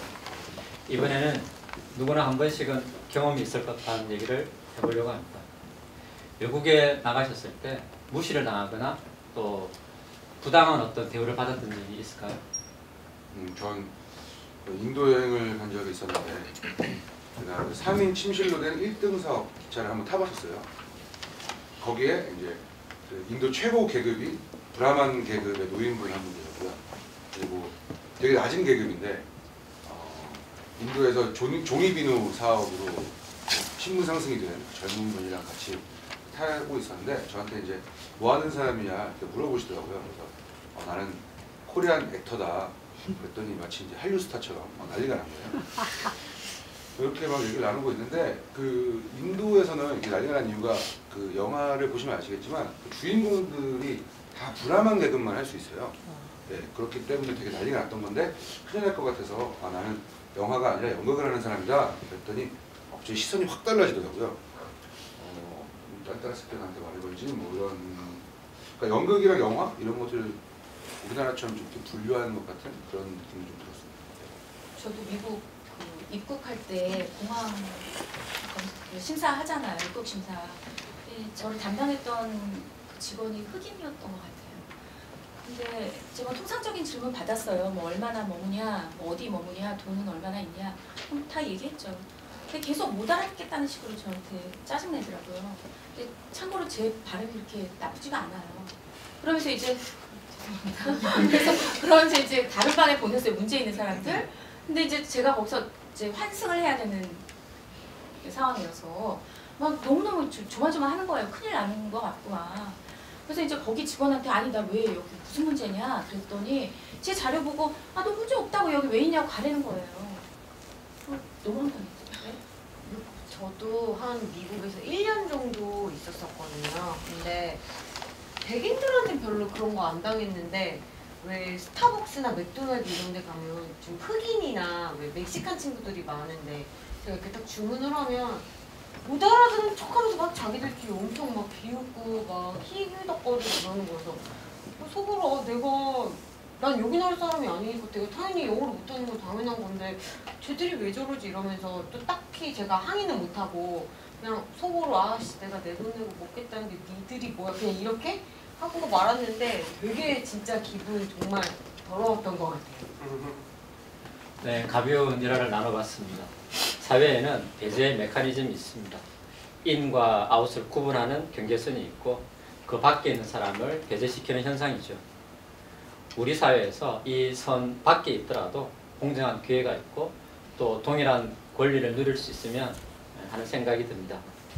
단절된 이 경계선에서 안으로 들어오기는 굉장히 어렵습니다. 종인 씨, 네. 자리에서 잠시 일어나 주시겠어요?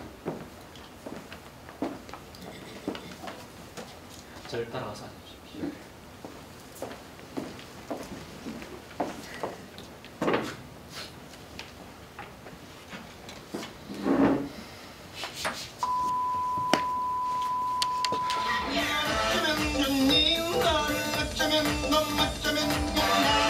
네. 너는 그게 왜 그랬냐고 네 연애부터 너희까지 똥볼빨 만들었잖니 야! 아휴 이 자식 왜 블랙리스트에 올라갔다고 생각하세요? 처음에는 제가 블랙리스트를 몰랐어요. 근데 이제 블랙리스트 명단을 뉴스나 신문에 도는 걸 보면은 유종현이라는 이름이 있다고 딱 하더라고요. 저는 동명이인인 줄 알았거든요. 여기 명단을 보면은 대부분 이제 뭐 정우성 하면은 괄호하고 배우, 봉준호 하면은 이제 괄호하고 영화 감독 이렇게 되어 있는데 유종현하고 괄호하고 기타라고 되어 있어요. 진짜 기타리스트 분인 줄 알았어요. 근데 이게 알고 보니까 2015년도에 팝업 셔터라고 문화예술위원회에서 진행하고 있던 그 공연의 내용 중에 세월호를 연상시키는 단어가 나온다라는 이유로 공연을 하고 있는데 갑자기 그 직원들이 내려와서 공연을 다 방해해버리는 사건이 나왔거든요. 문제도 빼고 실제로 그러면서 좀 화가 나 있고 그랬었어요. 또 공연의 연출이고 또 배우인 친구들이 저랑 되게 친한 친구들인데 정말 너무 화가 나가지고 술을 마시고 있다가 곡 만들어야겠다 그래가지고 저 뮤직비디오를 갑자기 만들고 출연도 했던 거거든요. 그랬더니 그때 생각했던 것보다 유튜브에 조회수가 너무 많이 올라가가지고 지나가다가 우리 선배님들이 알아보시고 응원도 해주시고 그러면서 그 기타라는 게 잡다한 걸 많이 하는 사람한테 붙여주는 거다 그러더라고요. 그래서 그때 제가 블랙리스트가 된 걸 알았습니다. 블랙리스트에 올라가신 후로 주변 반응은 어떠하던가요? 주변 사람들이 그리고 이제 제가 연극하면서 그냥 술이나 마시고 노는 애를 말씀드리다가 블랙리스트라고 딱 하니까 자랑스럽다, 블랙리스트가 멋있다 이렇게 말씀을 해주고 또 이렇게 뭐 그런 말 듣고 블랙리스트라고 하다 보니까 이렇게 막 거의 괜히 사명감 같은 게 생기더라고요. 저는 원래 이제 이런 거 내세우기도 싫어하고 사명감, 책임감 이런 건 아예 관련이 없는 거죠. 블랙리스트 중에서도 부분이 있잖아요. 세월호 정부 시행령 폐기 촉구 선언, 세월호 시국 선언, 또 문재인 후보 지지 선언, 박원순 후보 지지 선언. 유정현 배우님은 박원순 후보 지지 선언에 들어가 있어요. 그리고 그 블랙리스트 중에도 보면 주요 블랙리스트로 59명을 따로 분리를 하는데요. 이분들에 대해서는 어떻게 생각하세요? 일단은 제가 설명 4가지를 다 했거든요. 유명하지 않으니까 하나만 더 한거다. 그리고 또 그 59분은 전 다 모르는 분이세요. 그러니까 물론 저는 알지만 그분도 잘 모르시죠. 당연히 뭐 훌륭한 분이라고 생각했거든요. 그렇다고 해서 그렇게 크게 별 생각은 없어요. 사실.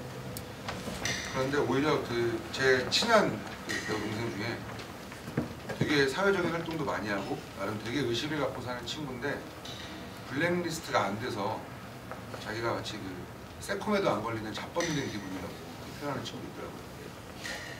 블랙리스트로 올라가셔서 직접적으로 뭐 피해본 거 있으십니까? 제가 이제 작품도 좀 쓰는데 지원서를 낸 것들이 많이 떨어졌어요. 그래서 이제 뭐 다 나중에 작품을 보시거나 읽어보시면 아시겠지만 작품이 별로예요.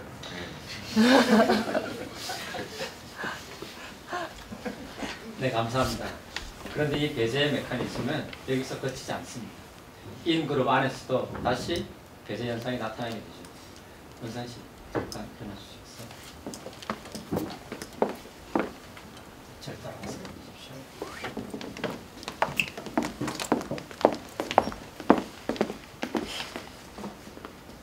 들어가요? 네, 여기 나가십시오. 그럼 인그룹에 속해 있던 사람도 지금은 배제됨으로써 다시 아웃그룹이 될 수 있습니다. 인그룹 안에서도 다시 성의가 생기는 거죠. 원선 씨는 혹시 이런 경험이 있으세요? 인그룹에 속해 있었다가 아주 좋아했는데 그 안에서 다시 구분짓기가 생겨서 이렇게 배제된 경험이요. 네, 있어요. 제가 삼수를 해서 학교를 졸업하다 보니까 당연히 같은 그 졸업생들보다 나이가 좀 많았어요. 그리고 딱히 저가 취업할 생각이 없었어서 취업을 별로 준비를 안 했어요. 왜냐면 저는 바로 결혼하는 줄 알았었거든요. 근데 뭐 그렇게 집에서 있다가 보니까 직업이 있는 사람, 직업이 없는 사람 딱 이렇게 나눠지더라고요. 그래서 저는 직업이 있는 사람이 되기 위해서 되게 애써서 직장을 들어갔는데 막상 직장을 들어가니까 거기 안에서 정규직, 비정규직 이렇게 나눠지더라고요. 그럼 비정규직이었던 적도 있었나요? 네. 저는 서울 아산병원에서 일을 했었는데 다 비정규직이었어요. 처음에는 직장을 들어가서 너무 좋았거든요. 근데 막상 들어가니까 이렇게 또 나눠지더라고요. 그래서 저는 그 안에서 되게 정규직이 되려고 엄청 노력했었던 것 같아요. 그리고 두 번째 직장은 다행히 정규직이긴 했는데 막상 또 거기 들어가니까 이렇게 대기업 명찰 찬 사람들 되게 부럽더라고요. 네, 감사합니다. 인그룹 내에서도 계속해서 커트라인이 그어질 수 있습니다. 현실에서는 이렇게 그어진 커트라인 사이가 보기보다 훨씬 더 멀리 있을 수도 있습니다.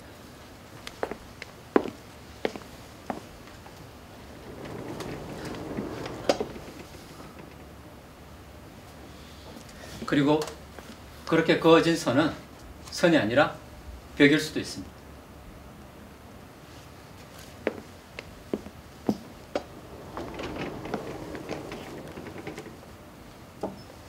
원선씨 고맙습니다. 그럼 아까 관객분들이 답하셨던 질문의 결과를 보겠습니다.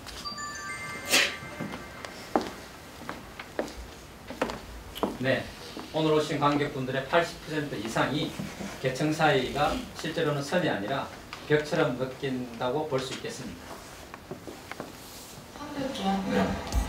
내 사람과 아는 사람. 마감. 또 마감이 다가와서 일을 해가지고. 네. 성이 이렇게 분리되는 느낌? 약간 내가 루저 같은 느낌? 그게 갱년기하고 같이 오면서 저는 항상 쟤네들이 저 늦었다는 기사에 함수를 했어요. 그럼 저는 이미 2번 늦춰져서 간 거예요. One of the great myths of the United States is that we don't have classes, and it's never been true. 일단 거기 끼는 이유는 학원 정보라던가 학교에서 나오는 뭐 안내문 같은 거, 전달사항 서로 공유하고. 이게 다 예술 작품인데 이건 예술이고 이건 예술이 아니야.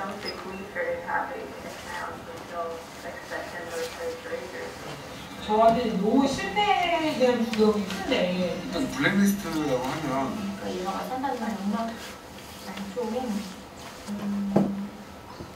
약간 바보예요 그러더라고. The college that I teach at Dartmouth is one of the Ivy League. A lot of money, generations of the same families going. It's a very upper class. 열심히 해야 되는 계층이거든. 열심히 안 해도 되는 계층이 있더라고. 아 기타리스트들인가 보다 진짜. 비정규직이 나이 명찰한 것만 한 번만. 오. And I don't think we got great users. We got like written feedback at the end of the year. 탄핵되기가 쉬울 것 같아. 영국도 다시 돌아가지 않을까 하는 생각인데. 들어올 때 이미 초등학교 다 이미 중학교 수준인 거예요. 그럼요. 영어 수준. 점수 맞춰갔는데요? 부모님이 그 기대. 아, 내 딸은 어느 정도 나왔어. 또 대세를 안 따를 수는 없구나. 또 애가 이런 생각을 하게 되구나. 그것도 수혜로 넘어가고 진정성이 무너지는 조윤 씨 잠시 자리에서 일어나 주시겠어요? 제가 최근에 블랙리스트에 관한 흥미로운 기사를 하나 봤습니다. 읽어주시겠습니까? 블랙리스트에 올랐던 연출가 고선웅이 연극 조시고와 복수의 씨앗 덕분에 블랙리스트에서 제외된 사실이 알려지면서 조시고화가 화제에 오르고 있다. 더불어민주당 도종환 의원은 9일 최순실 게이트 청문회에서 2015년 고연출의 조시고화를 본 박민권 당시 문화체육관광부 1차관이 작품이 너무 좋아 고연출을 블랙리스트에서 제외할 것을 청와대에 건의했다고 주장했다. 도의원에 따르면 고연출은 5.18 광주 민주화 운동을 소재로 한 연극 푸르른 나래 때문에 블랙리스트에 올랐으나 박 1차관의 건의 이후 블랙리스트에서 제외됐다. 네, 감사합니다. 자리에 앉으시고요. 네.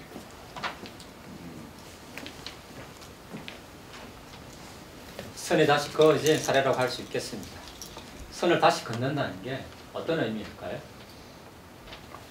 직선으로 되어 있는 선을 곡선으로도 그을 수 있을 것 같고요. 또 굉장히 촘촘하게 그어져 있는 선을 좀 더 느슨하게 그어볼 수도 있을 것 같습니다. 아니면 기준선 자체를 아예 변경하는 것도 선을 다시 긋는 방법일 수 있겠습니다. 혹시 우리 사회에 없애고 싶은 선들이 있을까요? 네, 저는 혈액형으로 사람 성격 구분하는 거죠. 예. 예, 이렇게 되면은 전 세계인이 4가지 성격인 거잖아요. 예. 그러니까 사람들이 저를 보면은 처음에 제가 A, B형인 것 같다, O형인 것 같다 이렇게 얘기를 하거든요. 근데 난 A형이다 이렇게 얘기를 하면은 아 그래 너 그런 성격 있는 것 같아 라고 갑자기 이게 혈액형 타입별 성격이 이렇게 규정되어 있잖아요. 네. 근데 내가 해당되는 혈액형에 맞춰서 이게 학습도 어느 정도는 이루어진다는 생각이 들어요. 혈액형으로 성격을 보는 건 과학적인 통계이기 때문에 어떤 성격이 주로 드러난다, 또 드러나지 않는다. 이렇게 좀 일리가 있다고 볼 수도 있지 않을까요? 근데 이거를 너무 딱 구분 짓는 거? 그게 좀 문제인 것 같아요. MBTI 같은 경우, 검사 같은 경우 보면 아 나는 이런 기질이 있어 라고 하면서 아, 난 이런 게 좀 부족하니까 좀 더 발전시키면 돼 이렇게 하는데 혈액형 같은 경우에 넌 요거 이렇게 딱 구분 짓니까 그래서 그런 거 같지 이렇게 그냥 그런 거 외에는 크게 문제는 없는 것 같아요. 네, MBTI는 자기가 직접 작성을 해가지고 결과가 나오는 거고 혈액형은 그거랑은 좀 성격이 많이 다른 것 같거든요. 네. 혈액형으로 사람의 성격을 보는 것은 생물학적인 어떤 특성으로 사회 문화적으로 형성되는 성격을 보는 것이기 때문에 근본적으로는 좀 맞지 않을 수도 있다 이런 생각이 드네요. 혹시 또 다른 사례가 있을까요? 제가 예전에 네. 가르쳤던 과의 전임 교수분이 서울대 출신이었어요. 그러니까 전체 그 실기 강사진이 줄곧 다 서울대예요. 그분이 사정이 있어서 나가고 다시 이제 한양대 출신 전임이 오셨거든요. 그러니까 또 전체가 완전히 한양대판으로 바뀌더라고요. 이게 굉장히 강력해요. 네, 다들 아시다시피 우리나라의 뭐 학연, 학벌 이렇게 굉장히 심각한 문제로 보는 시각이 많이 있습니다. 그리고 최근에 어떤 대선 후보는 서울대학을 없애겠다 이런 공약을 내걸기도 했었죠. 제가 지지한 후보. 근데 과연 진짜 서울대 없앨 수 있을까요? 지금 현실적으로 사회적으로나 이런 경제적으로 고위층에 계신 분들, 서울대 나오신 분들 많은데 과연 그분들이 가만히 계실까요? 뭐 많이 알려져 있듯이 유럽의 대부분의 대학들은 서열 자체는 가지고 있지 않습니다. 한국에서 이런 학연, 학벌이 문제가 되는 것만큼 꼭 해결해야 할 과제가 아닌가 이런 생각이 들고요. 지금까지 이 선긋기 그리고 선과 안의 경계에 대해서 이야기를 나눠봤는데요. 이 주제를 논의하면서 중요한 점은 이 선의 안쪽 영역에서 이 선과 그리고 이 선의 바깥과 어떻게 관계할 것인가 그런 점이지 않나 생각이 듭니다. 혹시 더 하고 싶은 말씀 있을까요?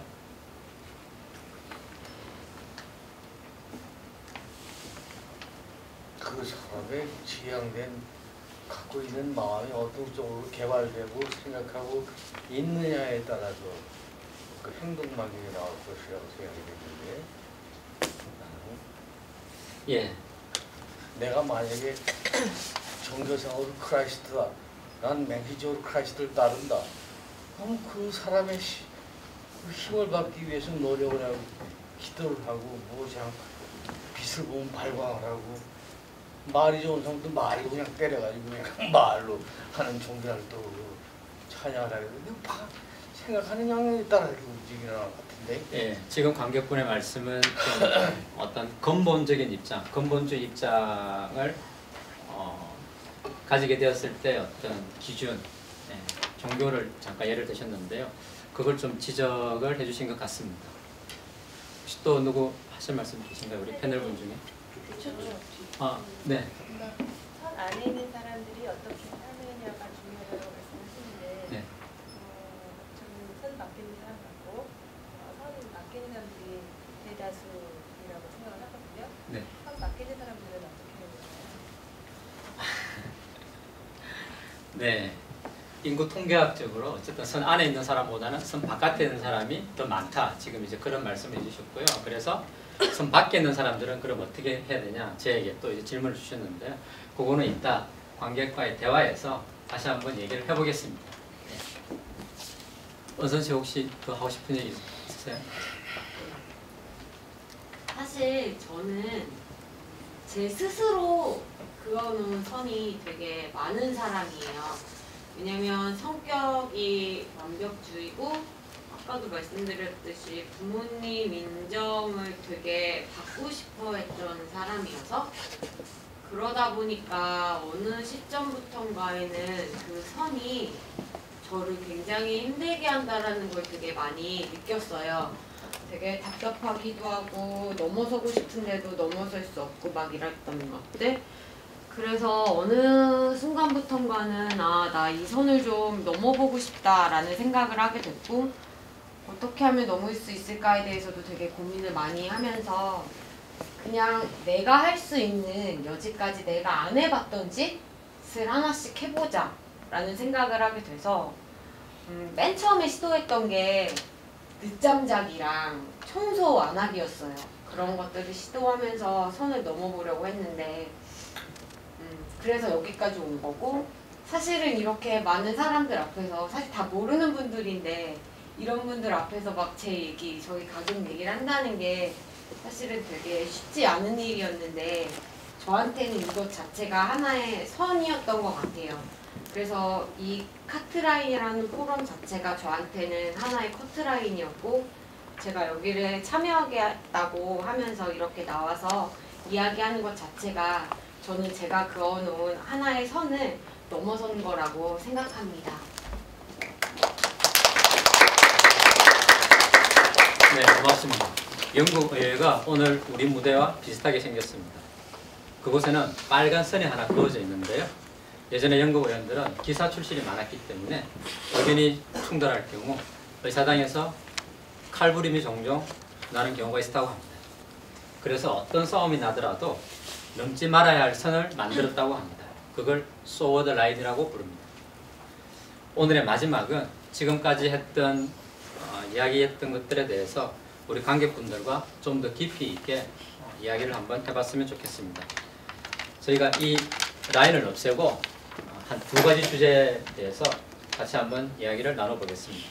우리 패널분들 같이 도와주시겠어요?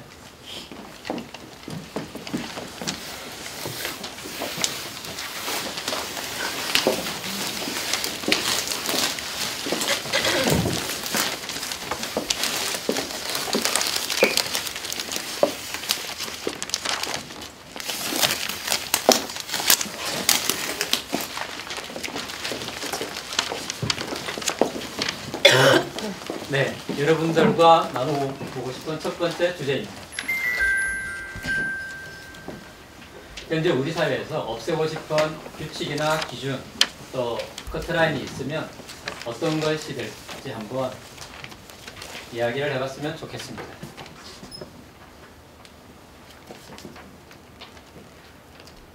개인적인 어떤 경험도 좋고요. 또 자격시험이라든가 뭐 그런 것도 있을 수 있겠습니다.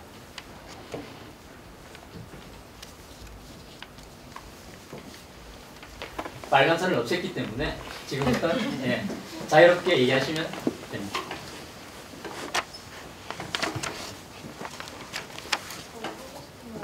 네. 우리 사회가 너무 이분법적으로 이루어졌다고 생각을 해요. 예를 들어 동성애자나 동성애 이성애자나 그 내에 다양한 관계들이 있으시는 사람들이 있는데 너무 이분법적으로 기면 기분이 아닌 아니다. 이런 식으로 그런 걸 좀 가지고 네, 한국 사회가 굉장히 극단적인 어떤 기준을 가지고 있다. 이게 지금 관객분께서 말씀해 주셨거든요. 이분법적으로 나누는 거 있죠. 예. 뭐 선과 악이라고 하는 것도 마찬가지인 것 같습니다. 일단 중첩된 경계선에 대해서 한번 생각해 봐야 되지 않을까 싶습니다. 뭐 이게 비슷한 예가 될지는 모르겠지만 조금 있으면 이제 꽃게철이 돌아오죠. 예, 그죠?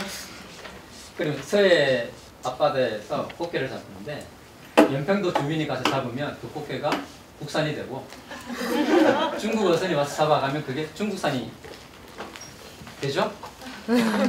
네, 어떻습니까? 그 수역의 어떤 경계라고 하는 게 기준, 경계 이런 것에 대해서 한번 생각해 보시면 좋겠고, 지금 우리 관객분께 지적을 해주신 것처럼 그러니까 이분법이라고 하는 것도 중요하지만 또 중첩되어 있는 어떤 우리 경계선에 대해서도 생각해 볼 수 있지 않나, 그런 생각이 방금 제가 들었습니다. 혹시 또 다른 관객분 말씀해 주실 게 있을까요? 예. 체면, 네. 어느 정도의 위치에 있는 사람은 체면 때문에 이 정도는 해야 된다라는 그런 기준이 있는 게 좀 한국 사회에서는 사회적인 지위를 중요하게 생각하기 때문에 본인의 어떤 사회적 지위에 맞는, 걸맞는 어떤 체면을 우리가 체면 칠해한다 이렇게 얘기하게 되죠. 아까 축의금도 이제 그런 겁니다, 사실은. 돈이 없어서 못 내는 경우도 있지만 돈이 없더라도 체면 칠의 상. 예, 축의금 많이 내야 되는 경우도 있겠죠.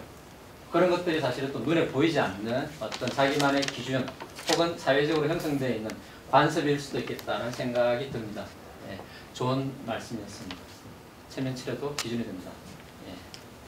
이어서 또, 예. 네, 얘기를 하자면 남보기에 어떻다라는 그런 게 있는 것 같아요. 근데 네. 그 남보기가 도대체 어디까지인지는 잘 모르겠는데 다들 보편적으로 생각하는 그 선은 있는 것 같아요. 또 살면서 부모님한테 그런 남들 보기 부끄럽다라든지 여자가 그러면 안 된다라든지 도대체 이게 왜 내가 여자인 거랑 이 행동을 하는 거랑 무슨 상관이지라는 그런 액션이 되게 많았었는데 그 엄마가 생각하는 남은 도대체 누구야? 머릿속에 어떤 선명한 누군가가 있어? 라고 물어봤을 때 그냥 엄마가 보기도 좀 그래! 뭐 이런 대답이 돌아오곤 하는. 근데 그게 일상의 모든 영역에 다 걸쳐서 언제나 그런 핍박을 가장 비뚤어지게 엄마에게 받았지만 그냥 계속 어딘가에서 어택이 들어오는 것 같아요. 네. 뭐 지금도 제 머리꼬리나 이런 거 보면 왜 그러고 다니냐, 뭐 직장은 과연 있냐, 뭐 이런. 저 엄마가 박보검이랑 비교하시거든요. 넌 그러면서 왜 배우하냐? 박보검처럼 안 생겼는데 왜 배우하고 있냐 이렇게. 박보검 같이 생긴 사람만 배우할 필요는 없는 거죠. 정말 감사합니다.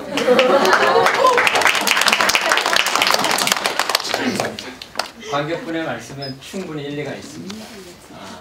그게 어떤 타자의 시선을 한국 사회는 굉장히 큰 기준, 무게감을 많이 가지게 되는 거죠. 그 남이라고 하는 게 타자의 시선이지 않겠습니까? 그러니까 우리가 뭔가를 하고 싶더라도 남들 시선을 굉장히 의식하게 되는 거죠.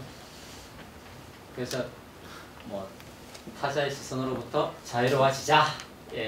그것도 규칙, 기준, 또 어떤 커트라인을 변경하거나 바꿔보는 그런 게 충분히 될 수 있을 것 같습니다. 저 덧붙여서 얘기하고 싶은 게 아까 축의금에 대한 이야기가 우리가 좀 길게 있었잖아요. 네. 저는 결혼식을 안 다니거든요. 특별한 이유가 있나요? 가족들 아니면 안 가요. 그러니까 그러면 제가 미안합니다. 가족의 기준은 어떻게 됩니까? 혈연 관계로 명확하게 이 결혼식을 안 가면 엄마에게 욕을 먹는 결혼식. 지금 우리 관객분에게 가장 많이 등장하는 것은 엄마의 어떤 네, 알겠습니다. 근데 축의금에 대한 얘기를 했던 건 뭐냐면 보편적인 다 주변 지인들에게 결혼식을 왕래한다는 전제하에 질문이 나왔잖아요. 저는 사실은 애매하니까 안 가니까 번호가 없어요. 제가 누를 수 있는 게. 그러니까 이전에 다녔었던 결혼의 경험을 떠올려서 이제 찍기는 했는데 그것조차도 약간 이 안에서 모종의 이미 선이 그어진 거죠. 이 안에 있는 사람들은 다 당연히 결혼식을 다닌다. 왜냐하면 대체로 성인들이 관객으로 들어오니까. 저는 안 가고 가족 결혼식은 어쨌든 가족들이 약간 같이 해서 내는 그런 분위기가 되잖아요. 그러니까 뭐 일정하게 친하고 안 친하고로 구분할 수 있는 금액선이 있는 것도 아니고 그래서 그 얘기를 좀 하고 싶었습니다. 예, 저희가 좀 더 배려를 하지 못해서 죄송합니다. 그래서 제가 한 가지 여쭤보고 싶은 게 있는데요. 그러면 어머님께서 생각하는 가족의 기준이 어디까지입니까? 실제로 4촌, 8촌은 아닐 것 같고요. 네, 근데 그게 뭐 몇 촌 이렇게 있다기보다는 평소에 왕래를 많이 하는 가족이라면 가야지 면이 서지 않겠냐 이런. 식장에서 만나는 우연이라도 만나는 가족이 있으면은 그 사람들한테도 이렇게 그 가족들이잖아요. 8촌이 되더라도. 그러니까 그분들도 약간 신경 쓰시는. 제가 친하지 않은 친척인데 그쵸. 엄마가 친한 친척이 그죠. 따라가야 하는 그런 거 있잖아요. 그러니까 제가 그렇거든요. 야박하니까 아들내미가. 네, 한국 사회는 여러 가지로 체면, 이 체면과 체면 칠해라고 하는 게 굉장히 생각보다 굉장히 규범적이고 또 간섭적으로 작동을 하고 있는 것 같습니다. 혹시 또 의견을 주실 분 계신가요? 장례식에서 돈 안 받죠? 좀 야한 사람들은 장례식에 돈 내지 말라고 그러더라고요. 네. 그렇죠. 그런 경우가 또 요즘 많이 늘어나고 있습니다. 결혼식도 마찬가지로 요구하는데. 근데 그런 경우가 있긴 있는 것 같아요. 결혼식 조금씩 이제 아예 축의금 안 받고요. 조금씩 생기는 게 있어요. 결혼식에서의 축의금을 사절하는 경우, 화환과 더불어서 그리고 장례식에서도 그런 조의금을 사절하는 경우가 조금씩 이렇게 확대되고 있는 것 같습니다. 우리 의견 말씀해 주시죠. 저는 나이 커트라인을 생각해봤거든요. 네. 지금 부산 아트랩은 젊은 예술가들의 새로운 시도를 응원하고 지원합니다라고 되어 있는데 과연 이 젊은은 몇 살까지가 젊은인가? 만약에 어떤 사람이 45살에 갑자기 자기가 하던 일이 아니다. 난 연극을 해보고 싶다. 예술을 해보고 싶다. 그래서 새로 시작했다면 그 사람의 꿈은 젊은데 그 사람은 과연 지원해줄 만한 사람이냐 아니냐. 이제 이런 문제가 생각이 예. 들더라고요. 굉장히 중요한 지금 의견을 주셨는데요. 부산 측에서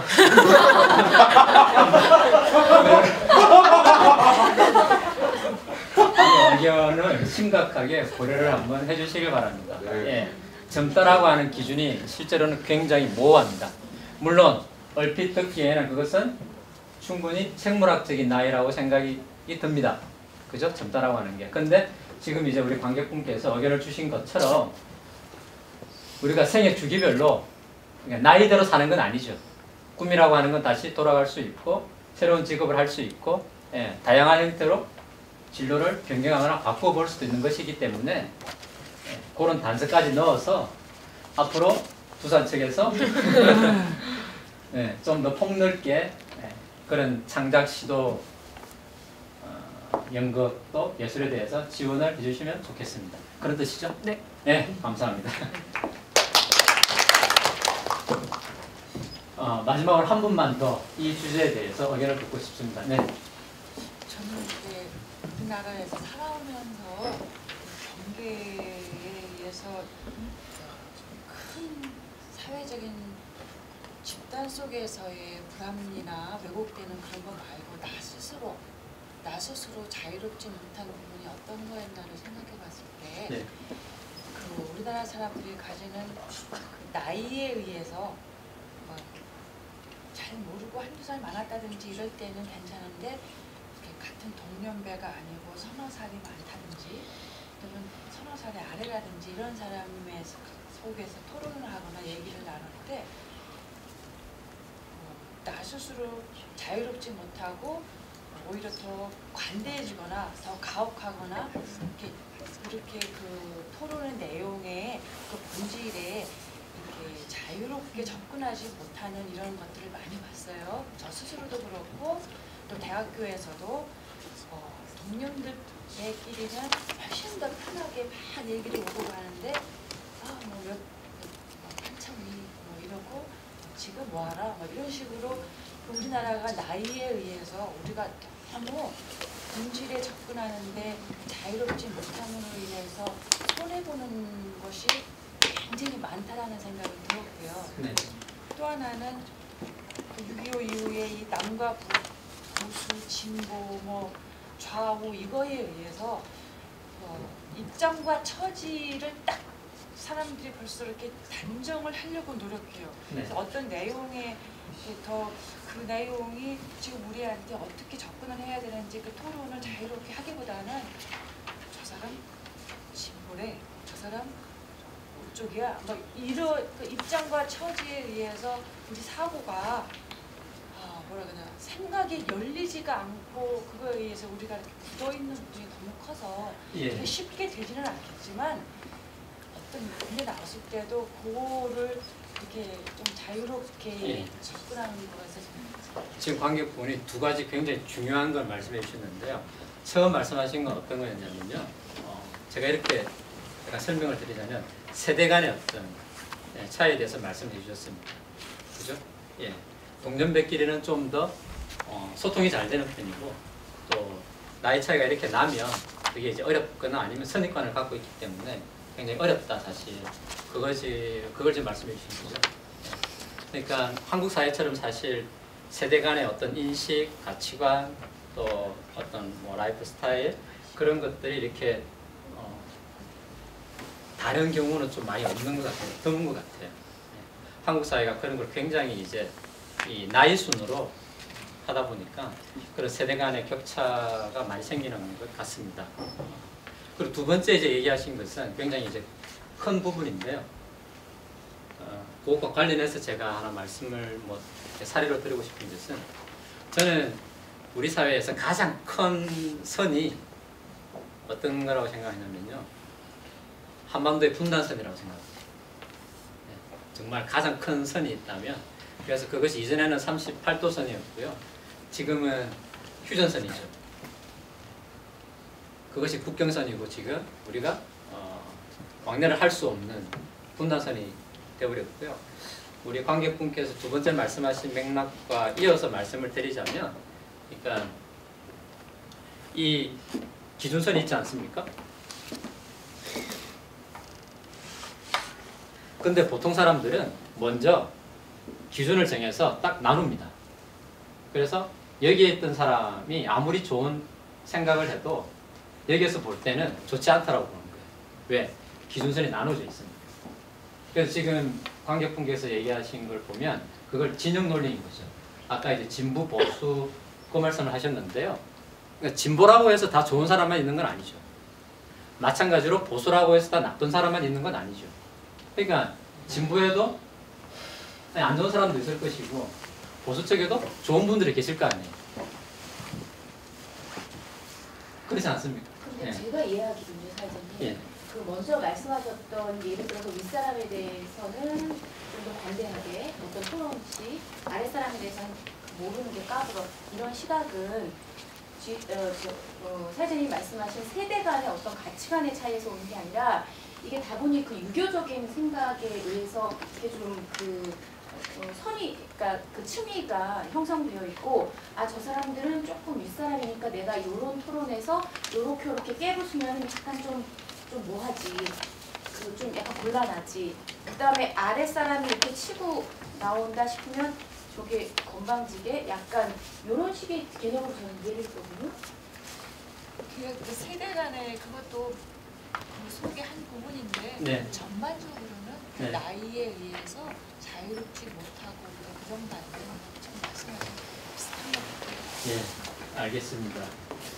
이 공연을 소개하는 여러분들이 받으신 그 팜플릿을 보면 성함뒤에 나이를 써놨는데요. 앞으로 나이를 없애는 걸로 하겠습니다. 자, 첫 번째 질문 좋은 말씀 해주셔서 감사드리고요. 두 번째 주제로 넘어가겠습니다. 브렉시트와 트럼프 당선으로 지금 영국과 미국에서 우선주의와 신고립주의가 나타나고 있는데요. 이런 것들을 특히 이민자 정책과 관련해서 한번 얘기를 나눠봤으면 합니다. 아까 관객 여러분께서 마지막에 설문한 게 있습니다. 그걸 같이 보여주시죠. 네. 여러분들이 미국 시민이라면 트럼프를 지지했을 것이다. 지지하지 않는 분들이 훨씬 더 많은 것 같습니다.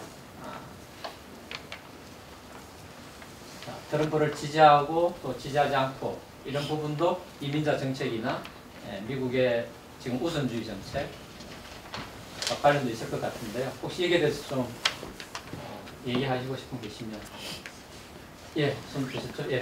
네.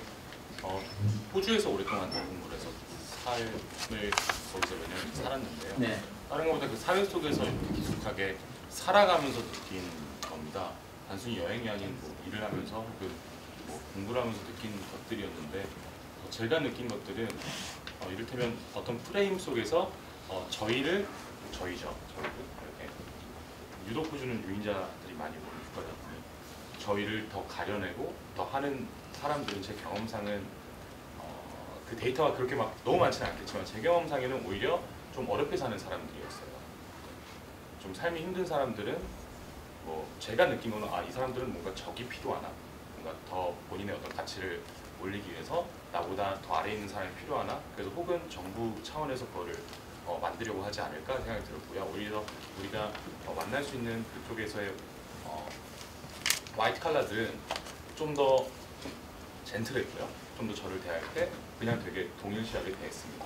그러니까 뭐 어떤 그런 차별적인 경우를 대우를 받았던 게 되게 많지는 않고 손가락에 꼽을 정도, 네, 손가락 안에 드는 것 같은데 그 경우에서 제가 느낀 것 대부분의 어떤 체감상에 느끼는 인종차별 혹은 폭력이라고 표현하면 될까요? 그 폭력들은 좀 못 사는 사람들 혹은 어떤 그 선에서 약간 밀려난 사람들이 오히려 저희들을 좀 더 폭력적으로 대하더라고요. 언어적인, 그러니까 그것은 어떻게 보면은 눈에 보이는 폭력들이겠죠. 언어적인 것들 혹은 뭐 물리적인 폭력일 수도 있고, 뭐 물론 제가 볼 수 없는 언어적 어떤 가시적인 폭력이 아닌 또 다른 폭력들도 그 안에 이제 프레임 속에서 만들어졌다고 저는 생각을 하는데, 일단은 제가 그 기간 동안 살면서 느낀 폭력들은 그랬습니다. 예. 이상입니다. 계층적으로 이렇게 어렵게 있는 분들이 오히려 좀 더 인종적인 측면에서 차별적이다. 예, 그렇게 지금 이제 말씀을 해주셨습니다. 이게 뭐 국가나 나라마다 조금씩 또 그 사회마다 이제 배경이 다르기 때문에 차이가 있을 수 있겠지만 그런 측면도 있을 것 같습니다. 그건 특별히 일자리 문제라든가 그런 것과도 관련이 있기 때문에 아마 경제적으로 어려운 계층에서 외국에서 온 이민이든 또 외국에서 온 분들에 대해서 좀 더 차별적으로 대하지 않나 지금 이제 그렇게 볼 수 있겠습니다. 나도 그거 하나 좀 궁금한 거 좀 대변할게. 우리나라가 나는 이렇게 봅니다. 세계를 제패하는 강국이 될 수 있는 민족이라고 보거든요. 우리나라도. 그렇게 되기 위해서 남북이 굉장히 시련을 줍니다. 지금. 남북이 시련을 주는 것은 사물로 얘기하면 철에다가 자꾸 열을 가하면은 무제한 강철이 되지 않습니까? 그거 같은 원리가 아니겠느냐. 남북이 강한 그래가지고 지금도 우리나라 지금 싸우잖아요. 첩보라고 터키하고 지금 야당 여당이 지금 전화병들 걸렸습니다. 이게 결국은 잘 돼가는 과정만 틀렸는데 싶은데 우리나라 과정이 어려웠을 때가 주식은 마찬가지지만 내가 뭐 올라가잖아요. 주식도 뭐 조상도 마찬가지고 모든 게 이 그래프가 곡선 파동을 이루는데 우리나라가 가장 어려웠을 때가 대원군 그 합의 정치를 안 하고 그냥 독선 정치를 해가지고 결국 나라를 갖다 화합을 못 만들고 독단을 해가지고 결국 일본한테 맥히잖아요. 그때가 제일 한국선에서 삼국선으로 올라가고 있어요. 계속. 아직 만국선은 아직 안 들어왔어요. 만국선이 세계를 제패하는 날이 만국선인 것 같아요.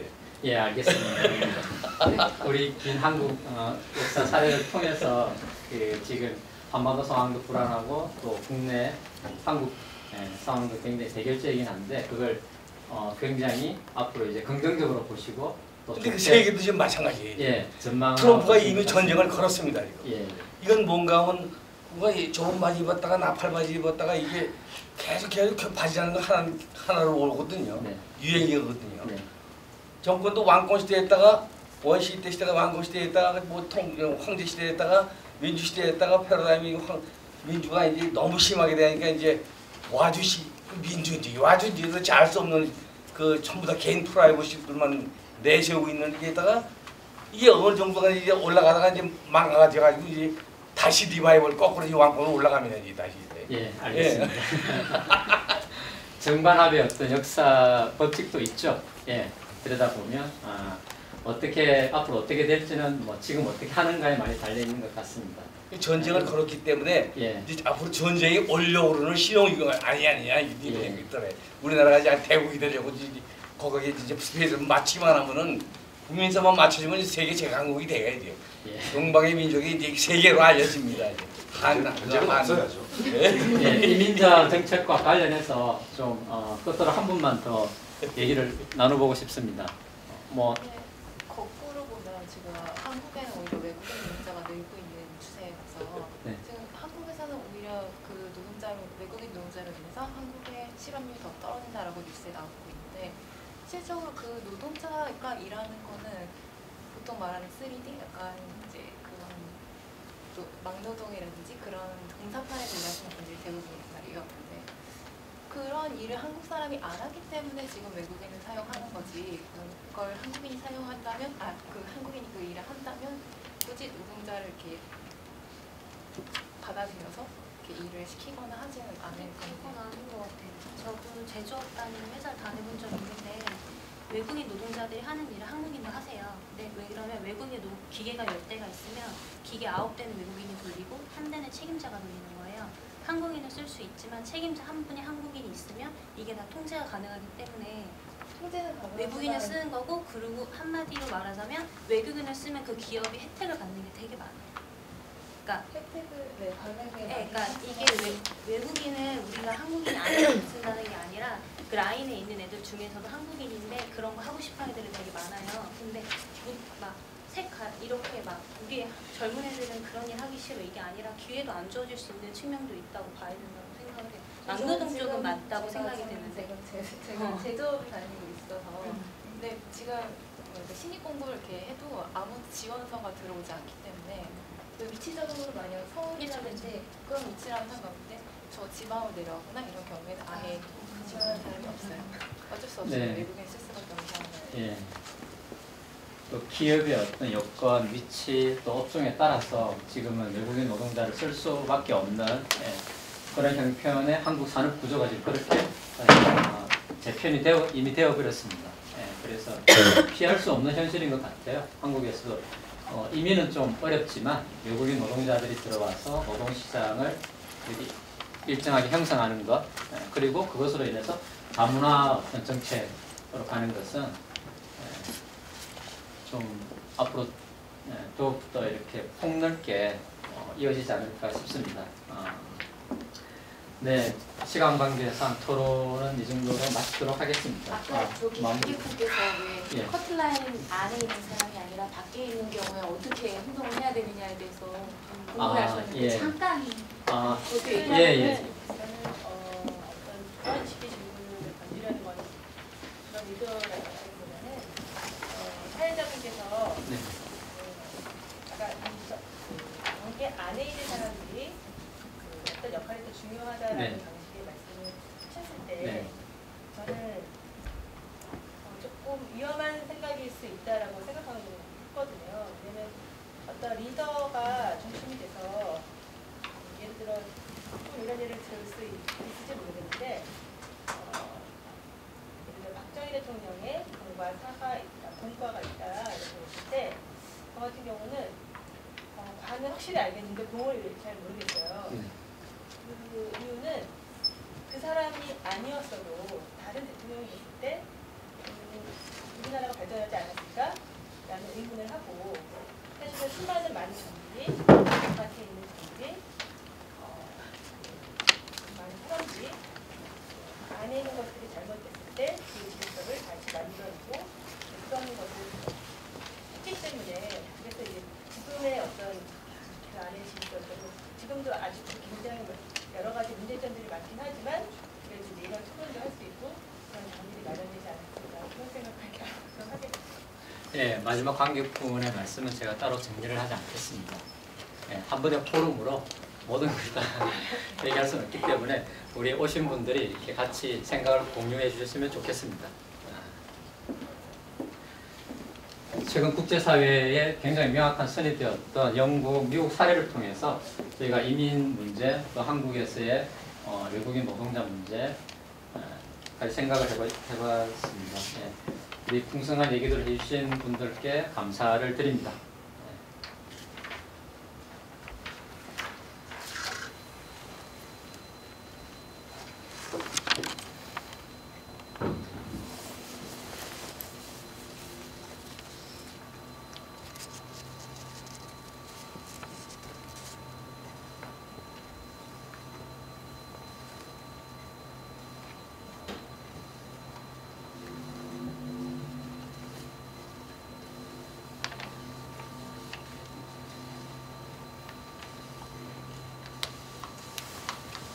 다문화 아이들을 보는 주변의 시선은 여전히 차갑습니다. 학교를 들어갔는데 피부가 검다고 손가락질하면서 놀리면서 왕따를 시키고 하니까 일단 불법 체류자 자녀들에게 교육과 육아 그리고 의료 등의 복지를 무상으로 제공한다. 고등학교 졸업할 때까지 가족 모두 강제 추방을 면할 수 있게 한다. 보수나 이 진보 사이트 할 것 없이 많은 사람들이 이민자에 대한 반감을 그대로 드러냈다는 점입니다. 세금도 안 내고 이런 혜택을 본다는 건 저는 진짜 많이 반대하고 있습니다. 딱히 마음에 들지도 않고요. 이렇게 한다고 해서 뭐 우리나라 더 좋아지는 것도 아니고요. 솔직히 세금 같은 경우는 오늘 포럼을 함께 해주셔서 대단히 감사합니다. 포럼을 마치기 전에 한 가지만 더 말씀드리겠습니다. 두산 아트랩 공연은 커트라인의 완성된 형태는 아닙니다. 커트라인이라는 주제에 워낙 할 얘기가 많고 재미있는 소재들이 있어 앞으로 더 많은 출연자들과 탄탄한 내용으로 공연을 발전시켜 볼 생각이 있습니다. 이 공연을 더 발전시켜도 좋을지 여러분들의 의견을 한번 보겠습니다. 이 공연을 또 발전시켜보면 좋겠다고 생각하시는 분은 A, 아니다, 이번이 마지막 공연이다 라고 생각하는 분은 B를 누르시면 되겠습니다. 결정하셨죠? 네, 모두 눌러주십시오.